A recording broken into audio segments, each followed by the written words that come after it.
It was created to be the exception. The Pullers Championship is presented by a team of people with a commitment to the sport of pulling and a need to give back to the sport they love.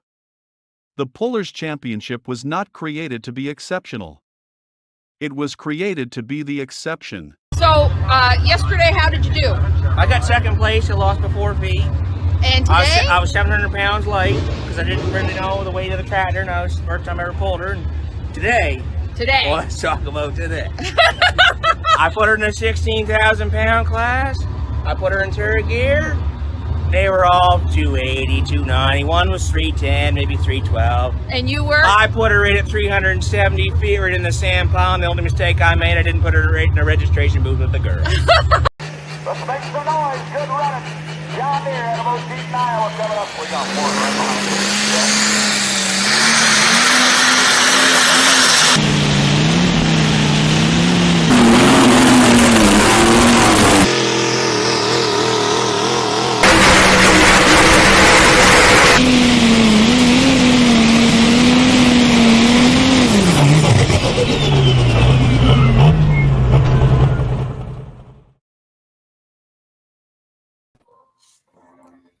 What is going on, pulling fans world and everybody watching live on the internet? Welcome to Let's Grow Pulling Monday of the National Farm Machinery Show. We've made it to Farm Show Week. We're excited. Kenzie's coming to you live from Louisville, Kentucky. Kenzie, you're already there in sunny, warm, hot Louisville, Kentucky, right? Or was that Florida this weekend?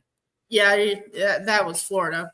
That was Florida, but you're settled in. You're at the farm show. You're excited. It's going to be another great year. We're going to be talking to guests that pulled last year and pulled again this year. But first, I want you guys to welcome onto the show with us tonight. He's been here with us before. One of the best interviews that we've done recently, Mr. Gary Bontrager of the Breaking Barriers, right? The Breaking Barriers podcast. Thanks for joining us tonight. How you doing, Gary? Hey, thank you, Mike. I am excited. I just watching that video. This is completely off topic, but I seen the Banana Max truck. I would like to know if you get the chance to ask him how many different vehicles he has bent fuel lines for. Probably more than 10. Right. Well, I know he has. He bent them on mine, and I know at least 10 that he has. So anyway, I just want to know how many different combinations he runs that same truck in, because I've seen that truck run in 3.0. I feel like I've seen it run super stock diesel. I've seen it run pro stock diesel. So he's a man of many accounts, regardless of where he's splitting them. It's a fun ride. It is. It's always fun to watch him. So here's the deal. I've got 5 minutes. So I had a great mentor tell me once that you need to be brief, you need to be bright, and you need to be gone. So that's my agenda tonight. It's kind of what I do, is work with clients anyway. During the day, that's my day job. So a couple of things I want to jump on and talk about. One, of course, I want to promote the podcast on Breaking Barriers with Mike Schultz. We all know Jason. Mike is responsible for everything we're doing right now. So if it wasn't for Mike teaching Jason at a young age, showing me the photo, and I don't think it made it out anywhere yet, when Mike was about 2.5, 3 years old, I believe it was, meeting his, getting a picture taken with Ernie Ropp, maybe he was 4 or 5. Jason can correct me on this, but hearing how at a very young age, Jason was so excited about tractor pulling, and he picked that up from his father. So it's just been, it was a wonderful interview, and I just go out to our Breaking Barriers page. So here's where there's confusion. I started tractor pulling in 2024, and I started getting phone calls. When's the pull? What's going to happen? You know, when are you pulling? Are you there tonight? And all that. So I just started a Facebook page, a very basic page, to what I thought would inform 20 people. In a matter of about 8 months, I was having videos hit 100,000 and going viral in 24 hours, and I'm in over my head. So when you see me screw up social media right now, I'm on a crash course. But what I want to share with you guys too, so Breaking Barriers is the name of my tractor. My son named it. There's a long story behind it, and it's probably out on some clip somewhere on a different podcast that I do other than with this one. We'll probably come back to it here sometime. Out of all this, I got the idea, because I shoot other podcasts, that it would be great to go back and record the history of the sport. And a lot of it just because I lost my father young, and we want to keep these stories alive. So what's so interesting out of that whole experience has been family members and people that when they were kids, they remember their heroes, just like Jason had of Ernie Ropp, but it might be coming up, Nichols. I can't say his first name in Western Iowa. I'm sure Jason knows who it is. This is awful that I can't say his name, but we just shot one with him, and his grandkids and family got so involved and behind it. So it's just exciting to get that support and try to record those messages. So the confusion out of all this is my first podcast was Mindset Growth. So if you went to my YouTube channel, that's what it was. Well, now we have expanded, and I'm just trying to clear this up for people that listen. We're trying to promote it out on our social media, but we have changed the name to Schaefer Creek Media, which is now the host that hosts various podcasts. But you're going to see that link. I try to post it as much as I can so people can find it. But our YouTube page is hosted at Schaefer Creek Media, and that's where you will find the Breaking Barriers podcast.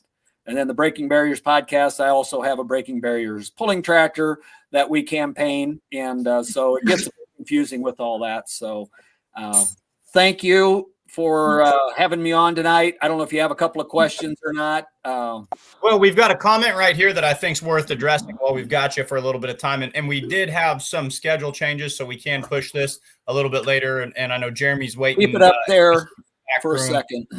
But no, they're saying that Ron and Troy Warshkow from Iowa Falls, Iowa, Ron Warshkow with a long-standing history of pulling in Iowa, still pulling with the Jeepers Creepers. He used to pull with his Allison-powered modified. And I was flipping through some old ECI or some old Iowa, memorabilia the other day, and he was sitting on, I think, a board at one point in time, along in there with the Ropps as well. So big-time puller right there that I think would have a lot of fun stories to tell. Okay, so I'm glad this came up. And here's my request. When you give me names, if you can give me contact information, it makes my job so much easier because I can try to go to those areas and find people. But, I've got a request and we're going to end up doing one in central Indiana. I don't know folks there, but I don't want to just stay in Iowa. We're trying to get, so if you're listening to this, we're trying to get, I don't care if it's Pennsylvania, New York, I'm still so disappointed. Nichols that we just did, he's in Texas, so with technology, we can do it just like we're doing this one. Certainly if we have the opportunity and it's feasible, we want to drive 2 locations, and I'm going to try to start bringing my producer with me so we can get better recordings, get all the memorabilia that people have hanging out on the walls, and really tell a better story. What's interesting is I'm finding that some of these people still have these old tractors and modifieds sitting in the shed. So we're trying to dig through and get some photos of those as well. So I don't know if you guys want to drop. The thing that's real confusing is that first Facebook page I had, I went and changed the name to Breaking Barriers, which now in the photo says Bontrager Pulling Team. And the disappointing part is Facebook's making me wait 60 days. So when I went out and started my professional page that I can do a lot more interaction and actually serve an audience better, I've got 2 of them out there. So look for the one with the animated logo with my Breaking Barriers 1066 tractor on it. That is the official. And of course, because haven't seasoned the account long enough yet, we're not verified, but that is the official account. So Kenzie, I see you shaking your head. You understand how this works. Yes. My son told me better and I didn't listen because what do kids know? But when it comes to technology, evidently quite a bit. They gotta make sure you're real and not a robot. What's that? They gotta make sure you're a real human. Oh, go ahead, Kenzie. They gotta make sure you're a real human and not a robot. Right. So your interview with Mike, has it been published and they can go out and watch it if they want to? It dropped today. If you go to YouTube, it's simply youtube.com/@Schaefer Creek Media. And it'll pull right up. You're going to see some other podcasts in there on that platform, but you're going to see the Mike Schultz. It dropped this morning. And it was a great interview, carries a lot of enthusiasm. And I guess the biggest thing that I was intrigued with was learning how Jason was so interested in tractor pulling at such a young age. And I'm just grateful for the friendship, even though I've never physically met Jason, that he's developed and interacted with me, because it's helped me. Hopefully I can return that favor to you folks and, excuse me, promote the channel and all that as well. Excellent. Or your channels, I should say. JL's saying also should get local four-wheel drive mod puller. Jamie Bush from Mason City, Iowa, of course, very heavily involved in the Rockwell, Iowa pull as well, and a very successful puller. So a lot of good resources to tap there into Iowa.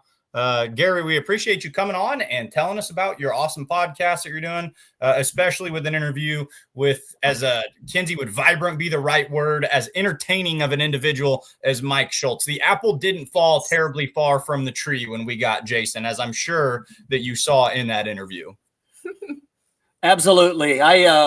My banker is actually a relative of theirs, and he said, if you think they're a little wild one-on-one, get them together at a family holiday gathering. It must run in the family. Oh yeah, there's no doubt about that.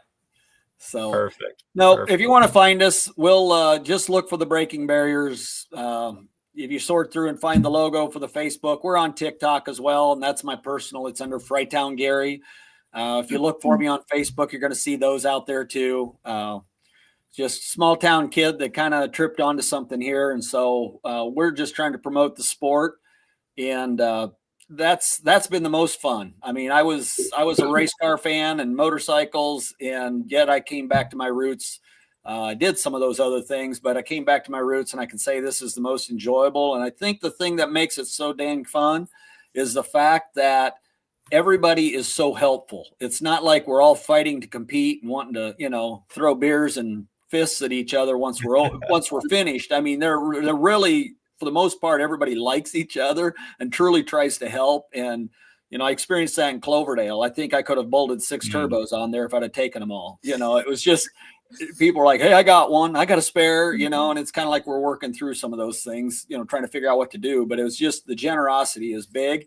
And it's really grassroots. So I hope people that are not big fans become fans. And that's what I'm trying to do. I know some of my audience certainly falls into that category. And so appreciate what you guys do. Gary, thank you so much. Continue, fighting the good fight. We're teammates in what we're trying to do for the sport. It's the best motorsport on earth because it's got the best people on earth. Thanks for coming on tonight. And have an awesome week, and will we see you at the farm show? We were really close to putting a deal together to be in a booth. Last minute, that kind of fell apart, and I've got some work travel also, and it was I don't think I'm going to make it. If I do, it's going to be right at the end of the week, but it doesn't appear like it's coming together. So if you're disappointed, able to be there, that's the way it is. Yep. If you're able to be there, be sure to stop by and see us. Gary Bontrager, Breaking Barriers podcast. He's got an awesome interview with a father of Jason Schultz, Mike Schultz, as well as a lot of other great content. Thank you so much for coming on tonight. Have a great rest of your week. All right. Thank you, folks. Take care. You bet. All right. Breaking Barriers podcast. Awesome stuff. Top tier puller. Your winner at Cloverdale. He's doing a lot right, doing a lot of good stuff for the sport right now, Kenzie. He's fun to talk to. Those interviews that he hosts are really, really in-depth, really a lot of fun. JL jumping in again saying we also have a local ECI Super Farm puller going to National Farm Machinery Show. Andy Schultz, good luck to Andy. Speaking of contestants at the National Farm Machinery Show, people who are going to be pulling there shortly, guys, we have an awesome guest coming on tonight. Driver of the Pipedream Super Stock Diesel truck, Jeremy Yeager, is going to join us and tell us about pulling at Freedom Hall. Jeremy, thanks so much for joining us tonight. How are you doing, sir? I'm doing great. Thank you guys for having me. No, this is wonderful. When you responded with the enthusiasm that you did this morning, it was a breath of fresh air. A lot of pullers are traveling, very busy week. There's a lot going on. So for you to be able to take time out of, what's a meaningful week, we really appreciate that. So let's get right down to it. Are you excited? Are you loaded? Is everything ready to go, or are we still thrashing and preparing? Well, we're not thrashing. We're super excited. Good. Driveline shielding on, wiper down one more time, and it's ready to load. We loaded tools and fuel tonight. It's a little chilly here, so we didn't load water. We'll load that tomorrow. I think we're ready to go. We're as ready to go as we're going to be, I guess I should say. So the vibe I'm picking up from you is you're excited. I'm not sensing a lot of nerves, but you've kind of got that respect for what's going to be one of the greatest pulls, if not the greatest pull of the year. What's it mean to you personally? I love asking drivers this. What's it mean to you personally to be pulling at Freedom Hall again this year? To be pulling at Freedom Hall is amazing. To me, as a kid, I grew up with my dad taking me to indoor pools at the Civic Arena in Pittsburgh, Pennsylvania. That was the extent of my pulling exposure as a kid. As I grew up, became an adult, I decided I want to start pulling trucks. And a guy named Jeff Burton really helped me along. We started with some street stock stuff and moved into some pro stock and some run what you brung. And here we are. So to be there, to see the crowd, to see my family and my crew in the stands watching what's going on, it's amazing. I love pulling. Probably definitely one of the top 5 things I like to do in the world. If you ask me 5 things I like to do, pulling is in that top 5. You're on the right podcast then tonight, because Kenzie, if you asked us, I would say that it's probably in our top 3 or top 4 of our top 5. We would just list that a couple times. No, it's so awesome that you drivers are able to come on here and pull back that curtain and let the fans see it, because we love hearing that you're excited, because the fans, they eat this stuff up. So to be able to talk to you guys and to hear directly, you know, about your approach, that's a lot of fun. That's what we're trying to do with this sport. Let's talk about your run last year. Let's talk about what you're looking to do this year. You guys are one of those one and done classes, you know, just like the light super stocks, just like the mod 4-wheelers on Wednesday, no qualifying, no finals. You've got Saturday afternoon to make your impression. How do you feel about your trip down the track? I feel like your distance was good last year, but there was a bit of a bounce on the back side of things. Walk us through just how it felt, what you learned, and what your takeaways were. Sure. So last year, we thought we were ready. We even went and tested over at Kevin Campbell's, and Mike Weekland said to me, "Boy, your clutch seemed to be really slipping." I said, "No, it felt good." So we get to Louisville, we're ready to rock. We had a 4th the year before, so I'm thinking, all right, I need to improve on this 4th place. I take off. It felt great. I laid into the throttle. Boy, that thing got crazy. I bent the steering wheel against the dashboard. I couldn't even turn it without turning switches on and off. Turns out I made a mistake. I put the wrong clutch discs in the truck. So last year was not a great showing. It was a terrible showing, to be honest with you. We have the right clutch discs in the truck, the same ones we ran all of 2024. I think we've paid attention to all the details. I'm sure we missed something. You know, you always have that in the back of your head. I'm showing up trying to win. That's where my mind is. I love to hear that. I love to hear that. So no, that's the mindset. I interviewed some pullers last week, and I heard a lot of, you know, we're happy to be there. Smooth A to B pass is what we're looking for. You know, we're just see. So I love it. You're shaking the head right now saying, hey, man, we've got one goal. Okay. We didn't load this. We're here to kick butt and chew bubble gum, and we're all out of bubble gum, right? That's right. I don't care how it gets. I'm going to hang on to her. That is absolutely excellent. Well, let's move outdoors a little bit, because you had a pretty doggone successful outdoor season. We ended up 3rd in NTPA Grand National points, sweeping at Fort Recovery and winning Enderley. Now, as far as I'm concerned, Fort Recovery, that's one of the most historic tracks out there, and we all know what Enderley is. Just tell us about your outdoor season and what you were liking and what was working for you, and what was the energy like pulling this year outside. Whew, man. Started off rough and hutch. We didn't do that great. We went over to Toma and laid an egg, and Jay Beavers and I put our heads together, and we come out pretty strong. We got the Fort Recovery, and things went on our way. We had a great draw, you know, and that's a big part of the game. We had great numbers, great hooks on both Friday and Saturday. Truck ran well. I did what I needed to do. Jay did what he needed to do, and we got lucky. Thankful. That's a tough group of trucks. You're not just going to go out. Yeah. So we rolled through some of the rest of the season, Grand National season. Just doing fair, not doing great, not doing bad. Again, that's a tough group of trucks. You can stick it in the top 5, top 6. You're doing all right. Got the Bowling Green. Test hook Friday was fair. Saturday I was test hook, and they dropped it. I'm still pretty upset over that. I'm confident that hook stuck at 364 and some change. Tried to cool it down and come back around, and ended up middle of the pack. So we left there, and there was a lot of hype. Everybody was tight. Van, Craig, and I were fighting for it. Gillette's, Mythic, we were all fighting for it. Went through the end of the season. Everybody, it finished the way it should have finished. Went early, and we picked number 5 instead of number 3 when we were in the little the cafeteria for the draw. And I think everybody thought we were crazy, but we just sat back and waited, and that was Jay's decision, not mine. And took off, ripped down the track, and I think we got Van by a couple inches. So it was an amazing outdoor season to pull with those guys, to pull with that group of trucks and be competitive is a really, really good feeling.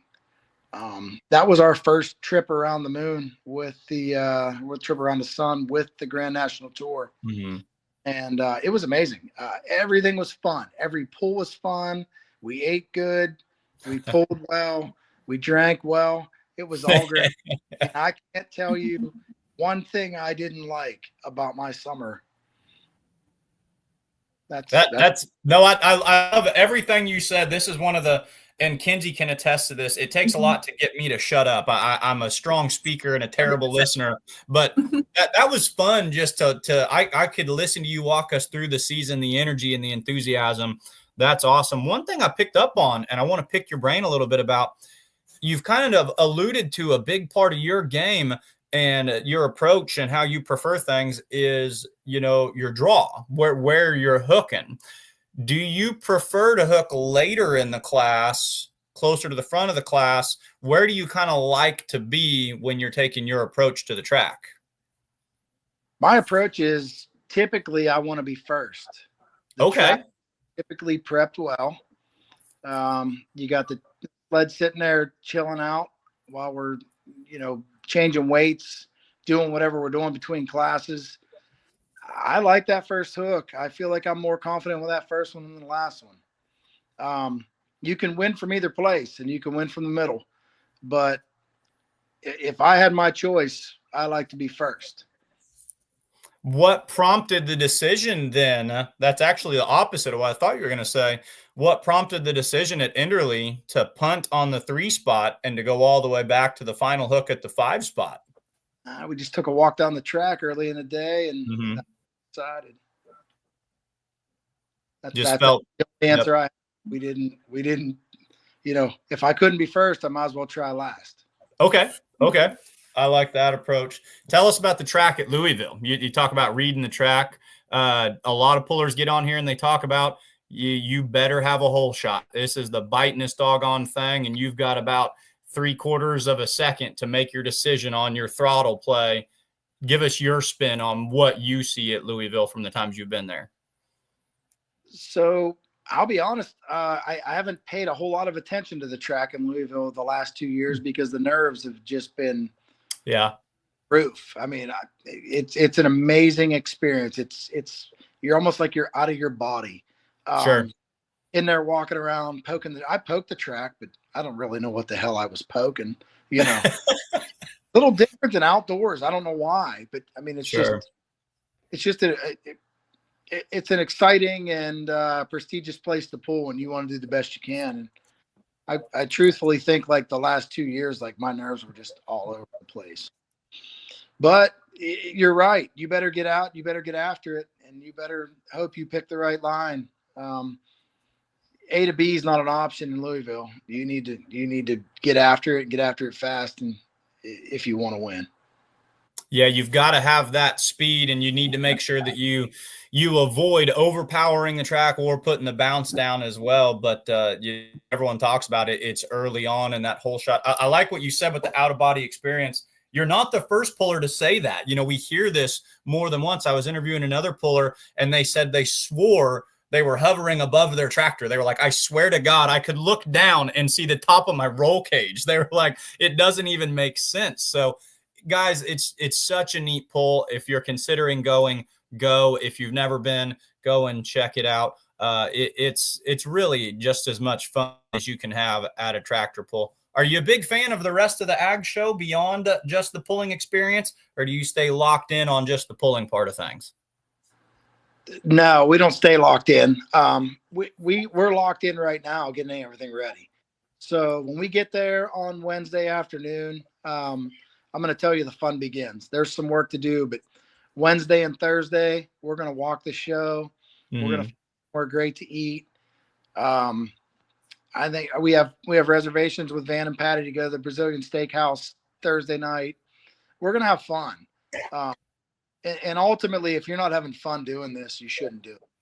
Now, come Friday morning, doesn't matter how many beers you had on Thursday, Friday morning, it's all business. We need to get things ready. We need to get it out, get it cleaned, get teched, and get it into broadband so that we're ready for Saturday. Yeah, absolutely. How did you get into all of this? You've spoken a lot about how much fun you have. Instead of talking about, the top accomplishments of the NTPA Grand National Outdoor and Louisville, let's go all the way back to the beginning. How did you find yourself? You said, I think you spoke earlier about some street stock and some issues such as that. How old were you? How long did it take you to get to the position where you're at now? Oh, I was probably 29 years old. And my brother-in-law pulled a pro stock gas truck, USA East, over here local. And he had a friend named Steven Snyder that ran a 410 super stock gas truck. And he had a pickup truck that he drove around. And it was actually Swinehart's old farm truck. If you're familiar with Swinehart's, they pull a mod truck. Anyways, I bought the truck from the guy, started trying to pull it. Got my guts beat out, bouncing it around, beating it around. I pulled that thing for a few years with Mike and Jeff Burton. And then we decided that wasn't good enough. So we made it into a pro stock, which was like, I put a 496 in an old 3/4 ton Chevy or 1 ton Chevy. Went pull them with some cut super swampers. And then Jeff Burton and I put a truck together in 2002. It was called Backwoods Evolution. It was a 4-door crew cab dually. Jeff come up with a configuration of dual 1635 boggers on the rear and 1635 boggers on the front. And we built a 632-inch motor and went and ran with those guys. We ran that for about a year. It was nasty. You couldn't beat it. What class was this pulling in at the time? What'd you build this for? We built it for Run What You Brung. Okay. And is this that 632? Are you still on gas at this point or methanol? Huh? Q16. Yep. We went out and dominated. Couldn't get near it. 30, 40, 50, 60 feet was not unreasonable to win by. So we went out and ran it that year, won the points title. And we parted it out, and I got married and had kids. Sure. Sat it down for a little bit, and I was driving an 08 Duramax and decided I want to start pulling it. So I took it out to Danville Performance, and we did some injectors and some performance upgrades to make it about 700 horse. And we come back, and we did pretty well with it. I don't remember what year that was, maybe 11. Yeah, probably 2011, 2012. Mm-hmm. Pulled it for a year, got bored with that, and started to build a 2.6 truck out of it, diesel. Yep. We decided to switch to 3.0. Jeff Burton built the chassis, pretty much put the whole truck together. I was just there to hand him bolts, nuts, wrenches, whatever he needed to get it done. And a guy named David Browning out of Georgia, 78 diesel. He built the engine. And when I started pulling that, we ran with OSTPA for 4 years, and we were competitive with OSTPA. We were one of the only competitive Duramaxes then, to the point where you'd take the lead and they'd be testing your fuel because they thought you were cheating. Never cheat. Ran that for a few years, and Kevin Campbell posted the truck I have now on Facebook for sale, and I gave Kevin a call, and we made a deal. And I got my guts beat out with it for a couple of years, bouncing it around, beating it around. We made some changes, and the power plant stayed strong. And that's where we're at now. So what became of your 3.0 truck? My son Brody drives it. Oh, does he really? You've still got it. It's still doing its thing out there then. Okay. Yeah. We ran it regionally here with USA East. He ended up third in points this year behind Dominic Gambino record. Brody's 17 now. Got a guy named Ed McConnell that kind of keeps it running now, because obviously we pay a lot of attention to this super stock. And I really don't have the knowledge to rebuild the Duramax engine and get it back running. So pulling kind of like, I don't know if you heard our interview that we had with Gary Bontrager, who was talking to Mike Schultz ahead of time. Pulling in so many cases, it's not just a fun passion for you as an individual. It's now turned into something that you and your son are developing together, and you're kind of passing the torch down. And you said your father took you to pulls when you were younger, but was he himself a puller? My dad pulled for a little bit. He had just had a street stock Chevy, small engine, never was like super competitive with it. Just went and had fun with it. 2 or 3 years. Yeah. Nothing crazy. Sure. But not, you do have, a background and some experience. You guys have been to these events, you've grown up with it. Do you and your son, do you feel like that's a big thing that you guys are able to, experience together? And it's been a neat thing for you guys to do, both of you pulling a truck now? Oh, it is for me, 100%. I get a little teary, emotional, not teary, maybe a little hyped up every time Brody pulls. Sure. Yep. I see him do good. He does well. He's learning. He listens, kind of like a sponge, just takes it all in. As far as the Grand National stuff, Brody's still in school, so he doesn't get to make it all. And he is also he's a sheep farmer. He's got a flock of sheep, so he can't leave for very long. But yes, if I'm in the shop, Brody's swinging in to make sure that I'm okay. And if there's anything he can do to help. That's great. That's awesome. We got a fun comment here. Brian Hartman, I don't know if this is a name you recognize or not, but he says, I heard Jeremy is drinking less beer and working out. Wants to know, has that lightened up the truck? Do you have more movable weight, or you can put a little more on the front end now? Are you getting fit? Is that what we're learning? Maybe. Puts that extra 20 pounds out on the nose and out of the driver's seat. Great place for it to be, right? Yep. Absolutely. We'll do everything we can. If you weren't, so you've pulled gas trucks, and then you found yourself kind of naturally evolving into the diesel truck class. If you had to shock the world and go a completely different direction, what class intrigues you most? What would you pull if you were to leave the current class that you're in? I knew you were going to ask me that question. I don't know. I'm kind of fond of the Grand National Mod 4-wheel drives. Okay. I'm also, I might want to hop on a Mini. I feel like everybody is curious about a Mini. You can ask almost any puller out there, whether they be super modified 2-wheel drive, light super, whatever. Everybody watches those mini rods and they're like, you know what? I need to try that at least one time. That would be interesting. It would also be interesting for you to jump into the mod 4x4. I would say keep your diesel and be one of the few, if not the only person to run both fuels and campaign them both. I love four-wheel drive trucks, and I just think that would be the neatest thing that I'd ever seen. I love four-wheel drive trucks too. I can't wait for Wednesday night. I'm excited to watch the four-wheel drives. I'm not even sure what tractor classes are running, but I'll be there cheering the four-wheel drives on. I just like watching them. I like listening to them. It's a cool class. And there's so many of them that you better have your stuff together when you show up, because you're not going to get lucky. Mackenzie Teeting, are you hearing what he is saying? I have been telling the world this for a long time. When the mod four-wheel drives pull, you better triple our bandwidth, because that's what the fans are coming out for. No, I agree. I think Wednesday is one of the most intriguing sessions of pulling, with the mod 4x4s, one and done. You know, that's their finals. That's their championships. The big modifieds, they're doing qualifying. The super farms are qualifying. And then, of course, you got the big pro stocks. Wednesday's a fun show. Saturday afternoon is a fun show, seeing the light supers and you guys as well. But folks, if we're honest, you know, is there a single bad night of pulling at Louisville? Like, I don't think so. It's all as good as it gets, no matter what. What was your favorite track you pulled at this season, outdoor or indoor, if you want to go all the way back to the beginning of 2024?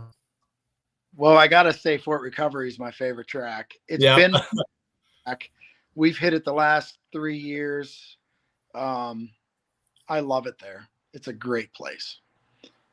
I don't even know if it's the track as much as it is the environment. It's just a to be. There's lots of great tracks. There's lots of fun places. I'm going to throw this one out there. New Centerville, Pennsylvania. Jason Savanovec supported the build. Great track out there. It's a lot of fun to pull there. But Fort Recovery is my place. Fort Recovery is the longest actively running NTPA Grand National track of all the tracks that have pulls. It's been the longest running on their schedule. It's a historic track. Yeah, the atmosphere there is really, really neat.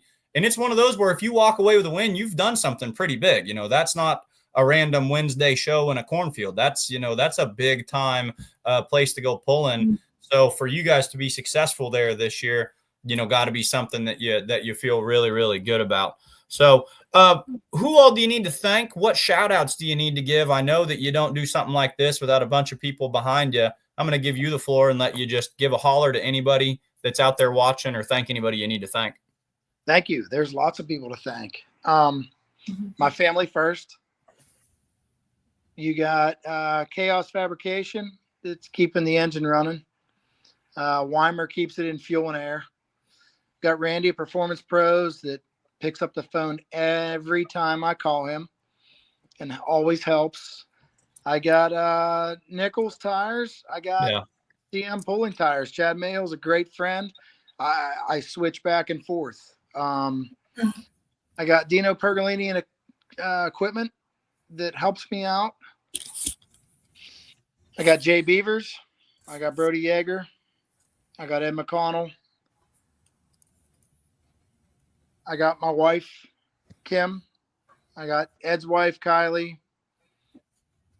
Jay's wife, Kristen. My daughter. There's lots of help out there. I'm sure I forgot somebody. Kyle Suggs. Kyle Suggs helps us out. Great welder. Sean Hodges. Sean Hodges is the guy that kind of took me under his arm when I bought that truck from Chaos, and definitely wouldn't be where we are without Sean. Van Hazley. Van's always there. Van and Patty both. I call with a question. They always are quick to answer.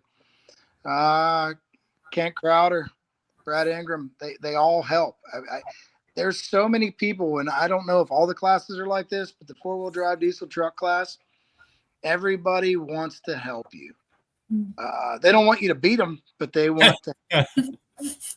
And it's just a great feeling.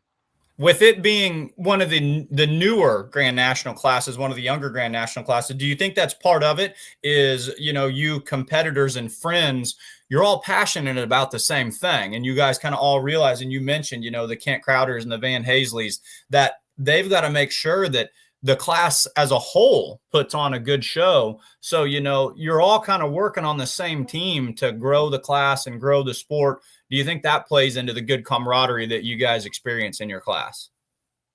I would say that's to an extent. I mean, you have Van Kent, you have the whole Scheid camp. Those guys are the ones that ultimately, quote unquote, need the class to keep moving. I think everybody else just genuinely wants to have fun and wants to see everybody do good. We need to do good to keep the class going, but it's growing. This class is definitely growing.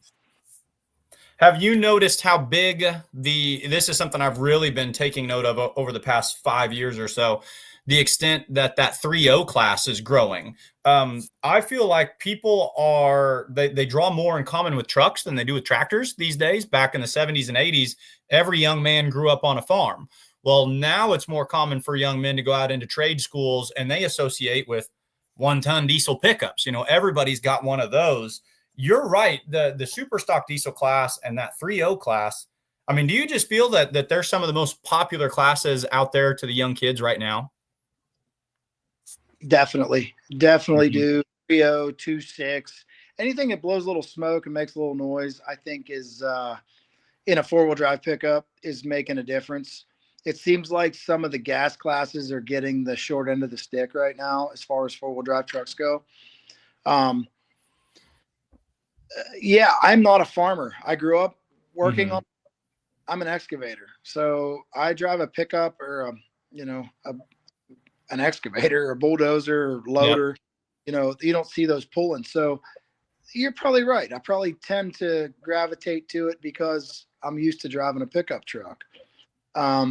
But even when I was a kid, before I was anything other than a kid, I just loved 4-wheel drive truck.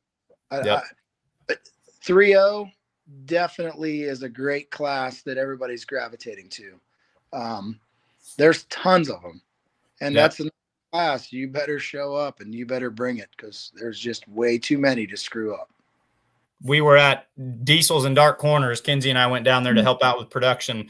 What were there, Ken? 62? I think there were 62 3.0 trucks. And then Jeremy talked about the 2.6s, followed by like 44 2.6s or something like that. Yeah, you don't accidentally win that class. You have to have your ducks in a row for sure. Yeah, you're not winning by accident for sure. Yep. Well, hey, Jeremy, this has been a ton of fun. I really appreciate you coming on and hanging out with us.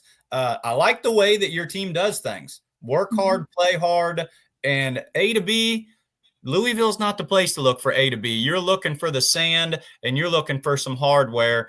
I wish you the best of luck. We're going to be cheering for you. Thanks for coming on tonight. Have a great week in Louisville, Kentucky. Yes, sir. I'll be wearing my flip-flops Saturday morning. Hey, be safe and have a great time, man. Thanks. See you. Thanks, Jeremy. Bye. Thanks. Jeremy Yeager, super stock diesel truck, the Pipedream, kind of a family affair with him there, with his son pulling in the 3.0 class. Kinsey, I like that attitude. We've talked to a lot of pullers who have just said, I'm happy to be here. It's just an honor.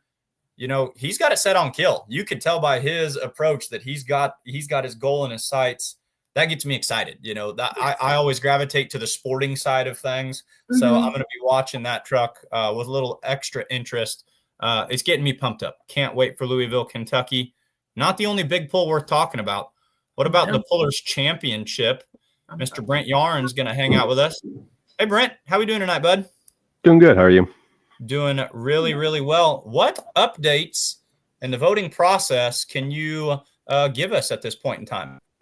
Yeah. So round number 2 for fan voting did end last night. So we are wrapped up with fan voting for 2025. So we will be unveiling the invites for who will be pulling at the Track of Holes Hours here May 16th and 17th.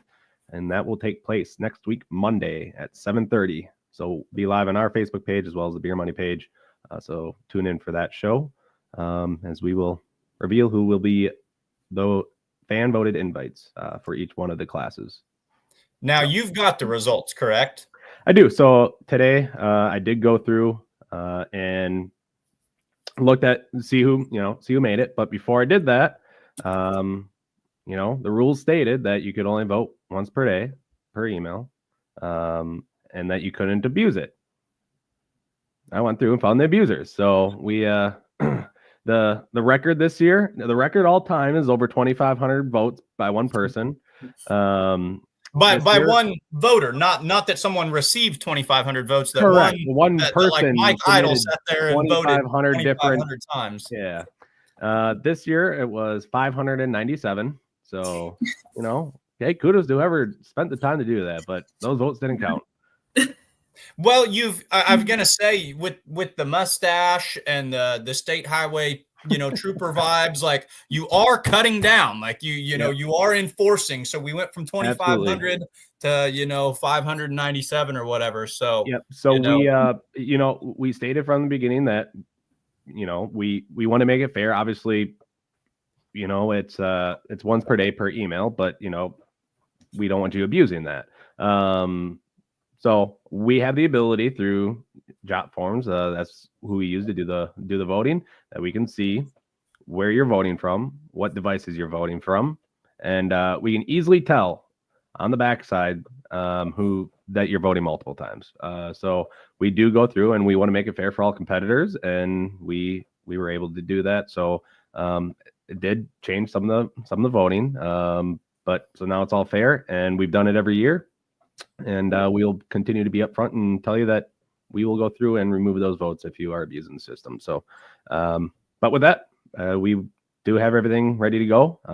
And so Monday of next week, we will reveal the invites. So a lot of some familiar names, some new names for coming to the track and competing at the Pullers Championship. So looking forward to, some fresh faces as well as some familiar ones.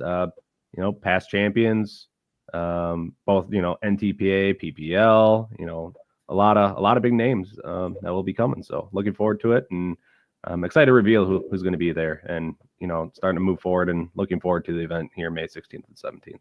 Yeah, I know I'm not going to be able to trick you into revealing any names, and I'm not going to bait you into that, but I'm going to try to analyze this nonetheless. And you kind of hinted to it. So you saw some first timers, some people who have, and for all of you who wanted to vote, you can start churning and trying to figure out there. So we did see that some first time competitors made their way in, as well as some past champions. Any, to you as a big pulling enthusiast, any surprises, any of them that when you were going through, you kind of raised your eyebrows and said, that'll be neat, or, yeah, that kind of is interesting. Yeah, definitely. Every year there's always the ones that stand out on top. They're the popular ones. You go to an event and you just look in the crowd, and those are the ones that the phones are out for. Those kind of competitors, it's year to year that they're at the top. But it's kind of unique that there's a vehicle that hasn't been out in some time, and they got voted in. So for them to be away from the sport and come back, it's a kind of a testament to what they've done to be able to gain that fan vote for this year. On top of that, I mean, new vehicles. There's a couple new vehicles on there, and obviously people like new vehicles, and they were definitely looking forward to seeing that. So we might have potentially a new vehicle that will be debuting at the Pullers Championship as well. So. Kinsey, are you already going to the Rolodex in your mind trying to solve it? Because I can feel our fans out there. I know they're already like, oh, well, okay, who hasn't pulled in a couple of years, and who's debuting a new one? And they're going back to, I've already got guesses. So it's going to be fun on Monday. This is what you should do, fans. Fans, if you're watching the Let's Grow Pulling podcast right now, jot down some of these that you think Brent is alluding to.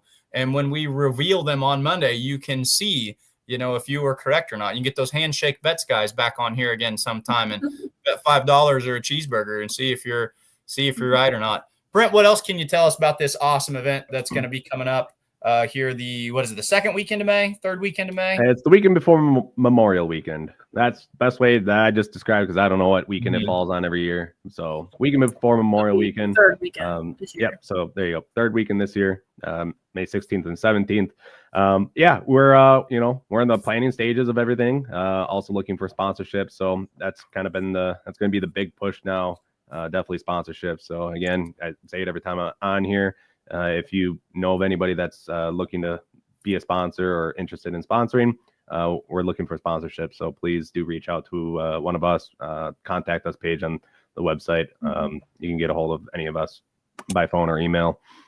On top of that, also vendors. We've had some people already reach out for vendors or vendor spots at the event. So we have plenty of room available. There's going to be, there's more parking area and stuff this year. Brad bought the empty lot that was just to the north of the facility. So there is more. He brought in Phil and, a dozer and essentially leveled the area out there. So we have I think it's close to a whole 40-acre lot. So a lot more parking, a lot more. There's a lot of gravel that was put in there. So it rained that week and the main pit area was wet. We moved all the pit area over onto a gravel parking lot. So it's going to be a lot more convenient and a lot more room that is definitely needed for the event as it continues to grow. We also have promoters choice classes as well that we should probably touch on is 85 limited pro stocks. You can find that invite list pinned to the top of the Pullers Championship Facebook page. Most of those guys have already got registered, still waiting on a couple. Haven't really pestered them yet, but so we have 85 limited pros. We also have the mods and the semis. And so for the mods, we do have 8 currently verbally committed or registered. So that class is filling up. Just need to reach out to a couple more. And we have not reached out to a single mod competitor. Those are all competitors that reached out to us. So it's awesome that this event's starting to grow where they want to come and compete, and definitely looking forward to putting on a good class of mods for this year. Right now, those are the only 2. I can actually add another track to that I can confirm is going to be there, and that's going to be Matt Johnson and the 1X Dirt Slinger. So that will be another mod that has not competed at the Pullers Championship before, and so definitely going to be looking forward to him making the trip and competing with us. And then semis have a few that have already, verbally committed or registered as well. Definitely looking for more of those guys. A lot of interest, a lot of time, it's just going to come down on, whether they can get together in time or not. But, some competitors that we haven't seen in a couple of years that are, trying to get back out. Or is a, competitor that has jumped into the class and has acquired a couple semis, and not sure how many people know that he's pulling in the semi class. And if you do, you probably don't know that he has got a second semi. So we're hoping to get him there. Just continue to work make this event bigger and better every year. And I see that you're kind of scrolling through the website right now. Pictures will be, and all that information will be uploaded there. I've been waiting until after the fan voting stuff has gotten done. Just too busy with getting some other stuff. But yeah, so the website will be updated with all the information for all the competitors. And then everything you need is on the website. So if you're looking for information, please do head over there. If you can't find the information you're looking for, find that contact us page, and you can get a hold of us. What about camping, lodging, Parade Alley Lounge? And he's kind of having fun with it. He's our Bowling Green representative, and he's talking about how he always likes the campground experience at Bowling Green. What's the best ways for fans to plan and build their trip and experience? Brent, this thing really is starting to grow. A lot of people talk about it. It's certainly become one of the destination pulls out there. Camping, lodging, just making sure fans have everything they need. What do they need to know about that? Yeah, absolutely. So I think Kenzie is the one taking control here. Scrolling through kind of the lodging page. We put everything within 40 miles. Every motel that we could find is on the website there. So I try to update that closer to the event, which ones are full, so you're not clicking on the wrong ones. At the bottom there's also the camping information about when you can show up with your campers, when you can drop them off early, type of thing. What you can and can't do. It's all primitive camping. So if you're looking for hookups, we don't have them. Historically, we've had camping, kind of the back of the pit area. We're having discussions, and more than likely camping is going to move into that new lot that was purchased just to the north there, and just kind of opening that up and just make it so we just have a little bit more room in the pit area. Especially if it gets wet, there's some soft spots in there that we don't want to park haulers at.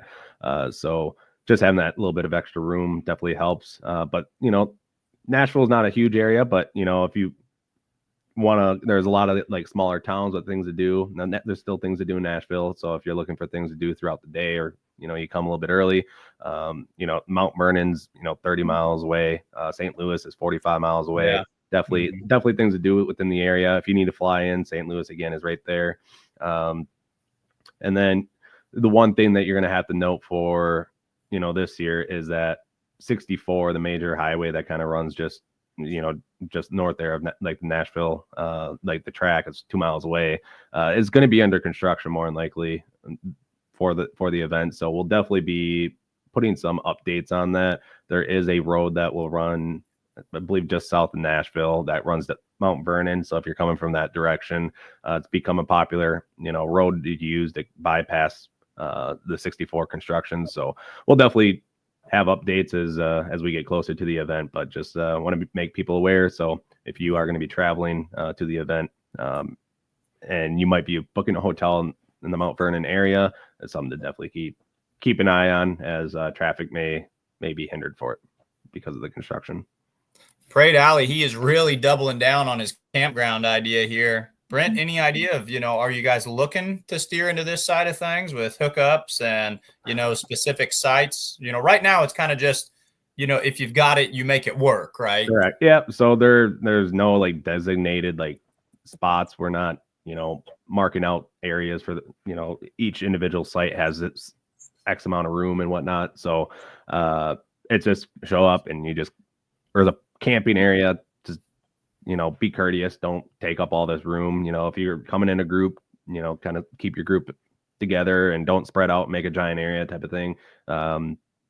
So right now we don't have anything like, it's not Bowling Green, it's not Toma, things like that. We're working towards it, and definitely will be something that we look at. I don't know if people know how much it costs. One of my buddies is an electrician, and I know the cost of putting pedestals and stuff like that for hookups. It's not cheap, so I'm not really sure when we would do that.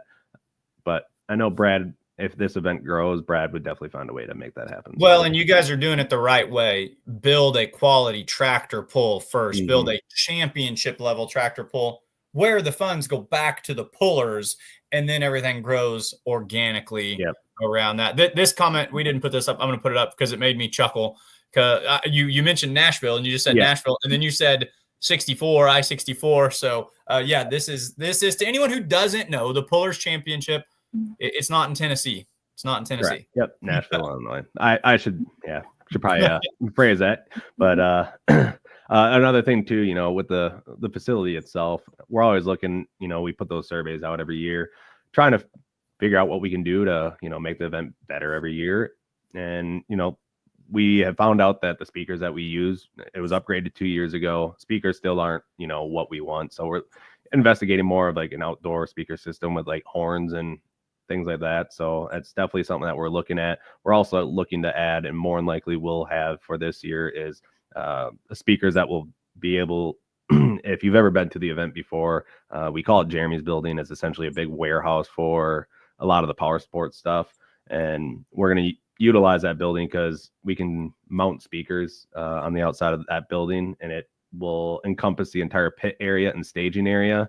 So we'll have speakers that will, again, hopefully we'll be able to get this done this year, but have speakers that when we're looking for classes to start lining up, or if we're needing somebody and they're back by the scale area, something like that, we can still make those announcements and they can hear what's going on. It's, as well as when they're just in the staging area and they're not up by the track, they can at least hear, what's going on the track, so that they can, better prepare for, when they need to be up there. So just kind of those little small things that we're looking to do. And, we've had discussions, on how can we make things, more entertaining and stuff like that. And we've had some ideas. And so Europe does a lot of things that we haven't done over here. And we've been discussing some of those things. And will we see the Raminator again this year? So yes, actually, we're gonna have monster trucks that you're gonna be able to ride in. So, He says it quietly, like, yeah, but yeah, he goes. I take it. Was this a big idea that I wasn't supposed to blow? It definitely. We just got confirmation this last week that everything's a go for it. So Stellantis, luckily, Brad has connections with being a dealership, and so we reached out a couple of years ago about if we could do something with some co-op with the dealership, and them bringing it and having it on display. And the first year was just like you can hook to the sled and kind of like do the test passes with the sled, and they thought that was the coolest thing ever. And then we threw out the idea last year if they want to do a car crush after one of the evenings of polling, and they were all for it. So this year they mentioned that they had a monster truck that they can take some people in. We're just like, yeah, that'd be cool. So we're gonna have some giveaway type things, and we're gonna be able to offer monster truck rides.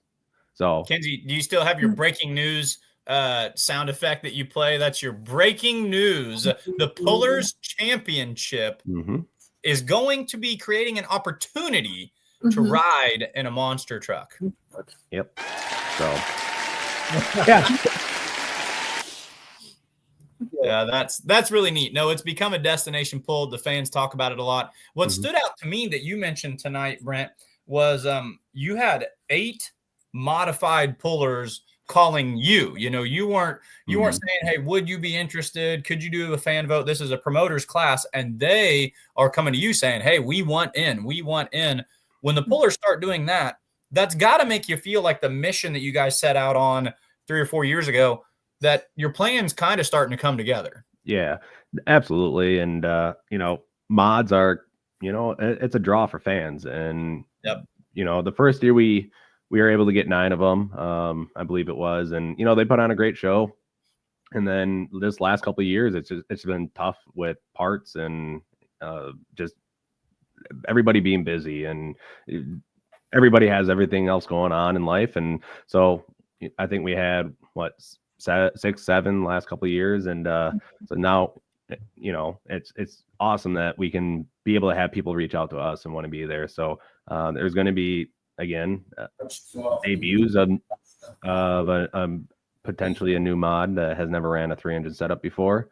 There's going to be, pullers that have been there before, and there's going to be, some new names. So that haven't competed before. Again, Matt Johnson being one of them. So definitely looking forward to the mod class and seeing, if we can fill that class up. And definitely, again, and same with the semi class, hopeful that we can get more. Last year we had 6, and we're hopeful that we can get more, shooting for that 8 and potentially 10 if possible. But, just trying to make the show the best that it can be. And I think everybody's going to be happy with, who's got voted in for the Pullers Championship this year. And, the tough competition that's going to be in each class. And definitely looking forward to, what this year brings and the competition that's going to be on the track, because it's going to be tough. And it's definitely looking forward to that. And, hopefully our event continues to grow. Hopefully our sponsorships, does really well. Our live stream does really well, and we can continue to up our purse and the payout that we give back to the pullers. Last year, I think it was, $210,000 or something like that is what we did. And I would definitely love to see that hit that $250,000 mark this year. And that would definitely, boost this event. And, we set out to kind of see where this thing would go. And, within 5 years, we knew this was either going to work or it wasn't. So I think we're definitely on that right path. And, the excitement from the pullers, just from the fan voting in rounds 1 and 2, definitely seems to be, more and more competitors every year that, want to compete at our event. And, to us, it's awesome just to see that, see the hype and the anticipation of wanting to be there. So, thank you to all the pullers that, put faith into us to, want to come compete at our event. And yeah, just looking forward to 2025 and seeing what this year can bring. Yeah, and just folks to reiterate again, Brent Yaron talking to us about the Pullers Championship May 16th and 17th in Nashville, Illinois.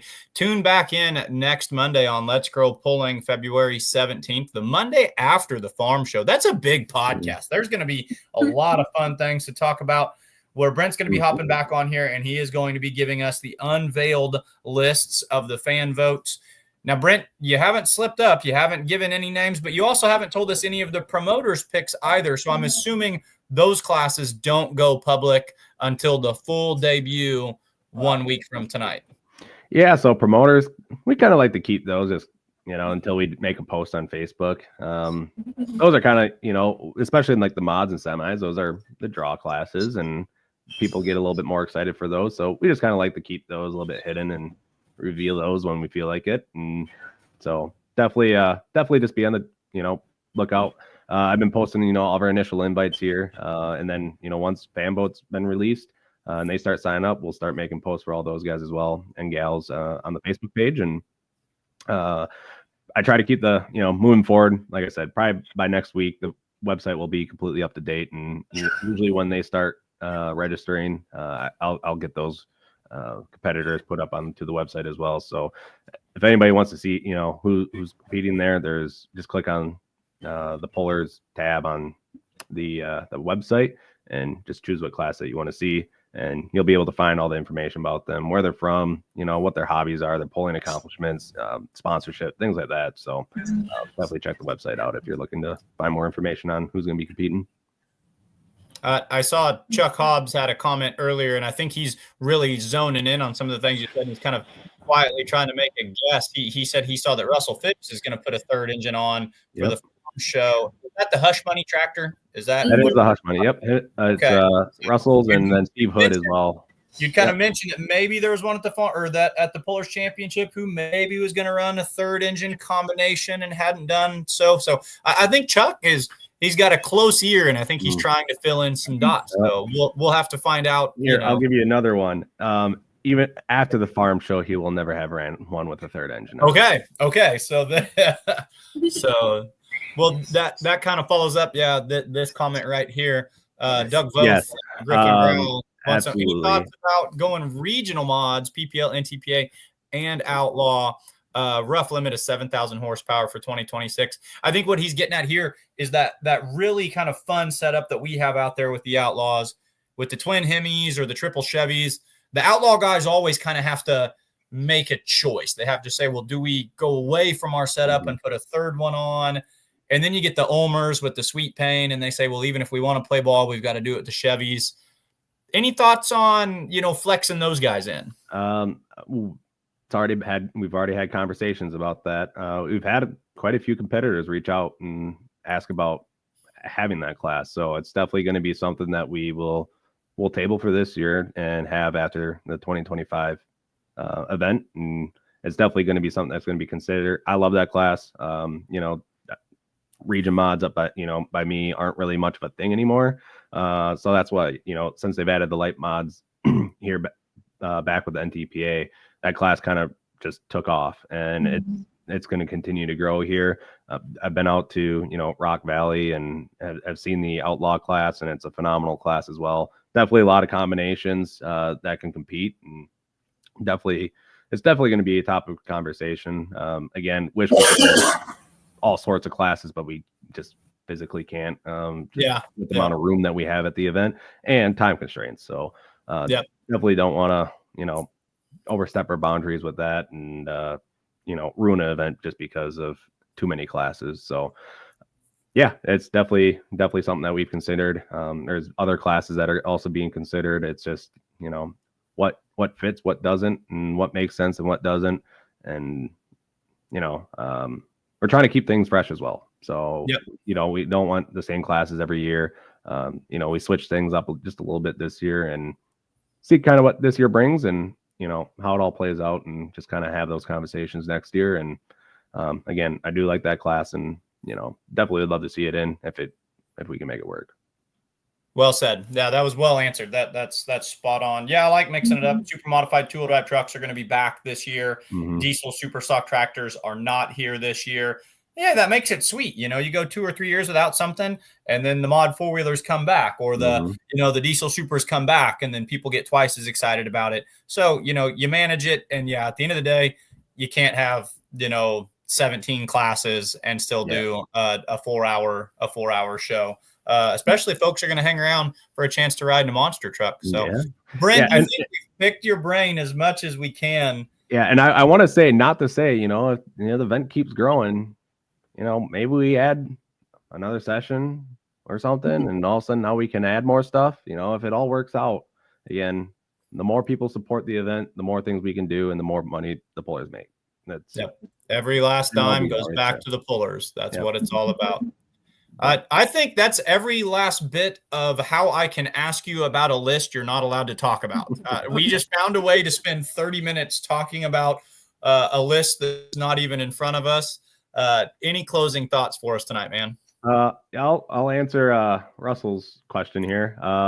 We had more votes in round 1 and round 2 this year than we did last year. It was actually more than every year besides one year when I don't know if Facebook was just pushing a lot of stuff, but there's also the year that we had one guy vote 2,500 times. So maybe that's but yeah, it's we continue to see growth in our voting. So it's great to see. And like I said, there was more pullers voting for themselves this year than any other year by far. It wasn't even a question. Like I said, after round 1, when we had to start reaching out to competitors to see if they were gonna, if they would accept the invite, if they didn't vote for themselves, that list was small compared to years past. So like I said, kudos to the pullers for believing in what we're trying to do and wanting to compete at our event, and definitely looking forward to 2025. Again, May 16th and 17th at the Track of Holes Hours in Nashville, Illinois. It's going to be $20 admission again per night. There will be a live stream that will be again the same. We're not changing prices. $25 a night or $40 for the weekend, and all that money between those two things will go right back directly into the purse that will pay the pullers. So we don't keep a dollar from that. Our sponsorship will cover the event cost. We will have extra sponsorship dollars. Those extra sponsorship dollars will go into the payout as well. So definitely trying to make this event, one of the largest paying purses. We were trying to figure out, get to above the level of the highest paying purse in pulling history until Simons decided to come out and really put the number out there. So now we got something to chase, and it's definitely going to be a tall order, but it's a challenge that we're willing to accept, and hopefully we can year by year we'll get there. So looking forward to it. Spot on. Hey man, thanks for coming on tonight, telling us all about it. Tune in next Monday night, February the 17th, the show after the farm show, and you will tell us the list in its entirety, and then we can break down the classes. It's going to be a ton of fun. Thanks for everything you do, Brent. Absolutely. Take care, guys, and we'll see you next week. See you next week. Yeah, see ya. Thanks. All right. Kenzie, it has been a long time since I've been to a tractor pull, and we're talking. This is the Monday. I leave to go to Louisville tomorrow, and we're sitting here talking about, we're talking two pullers that are pulling in Louisville. You're sitting in Louisville. We're talking about the Pullers Championship with all these awesome classes. I'm gonna burst. I can't handle it much longer. It's a good thing that we're going tomorrow. We look to the future a lot. Is it time to look back to the past, or do you have like some videos? You know me, I'm gonna talk the whole time. Have I stepped over all the videos you're supposed to be playing? Go for it, Mike. All right, run the reel, and let's kick it all the way back. Let's go pulling through the past.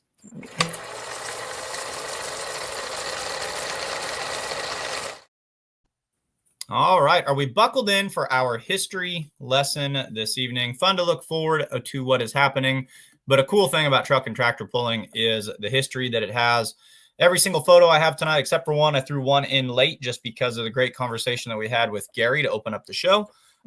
Every single photo that I have so far are fan submissions. I will get back to mine soon. I'm just going through the list in alphabetical order, and the fans happen to send me a lot of pullers that start with like Dave and Ed, and so we go all the way up to the top of the alphabet again. most of these come from Clayton Ullum tonight with the Foggy Bottom images. And it looks like, I'm going to guess, every single picture he has tonight came from Tomah, Wisconsin. And Brent actually helped me to nail this down the other day. Brent's like 99% sure that it was Tomah in 2001. Now, Kenzie, that's like a close pull to you. 2001. Would you have been at the pull in Tomah? Probably not. I was 2 years old. So 2 years old. Well, hey, you know, this was both of my sons. The first pull they ever attended was Tomah, Wisconsin, and they both were 2 years old to the first pull that we took them to. So, hey, you never know. Maybe you were sitting in the stand. Let's check it out. First one up tonight, and I need internet confirmation. So this looks, I'm 95% sure that this is the rat poison tractor being campaigned by the Diekmans. But I know that this tractor, or I feel like this tractor might have bounced around a little bit. I don't know if this was NCI fans, and you can just comment and tell me in here, but I tend to get this tractor and like the Space Invader and a couple other of these like Allison and Turbines a little bit mixed up. And I think this tractor ended up in Europe. I think that it's still called rat poison. And I think it's green and white, and I think it went overseas. So if anybody has more information, you're never going to hurt my feelings by telling me I have it labeled incorrectly, because that's half the fun. But this, I believe, is Diekmans with the rat poison. Now, speaking of these unique vehicles from that same time, we're going to go over to Dave Snyder's The Legend. Dave Snyder did also have, I think he had Space Invader and a couple of others that were powered by this. But Kenzie, this vehicle should look super familiar. Any pulling fan should recognize this one pretty quickly. This is obviously the Green Monster. After the Green Monster was done being the Green Monster. So when Art Arfons had finished campaigning the Green Monster, I believe it went to Dave Snyder, who campaigned it as the Legend. I had in my mind that maybe Dusty Arfons drove it a little bit, but I think she had her own tractor, and I'm not entirely sure, but I've got this one labeled as Dave Snyder pulling it as the Legend.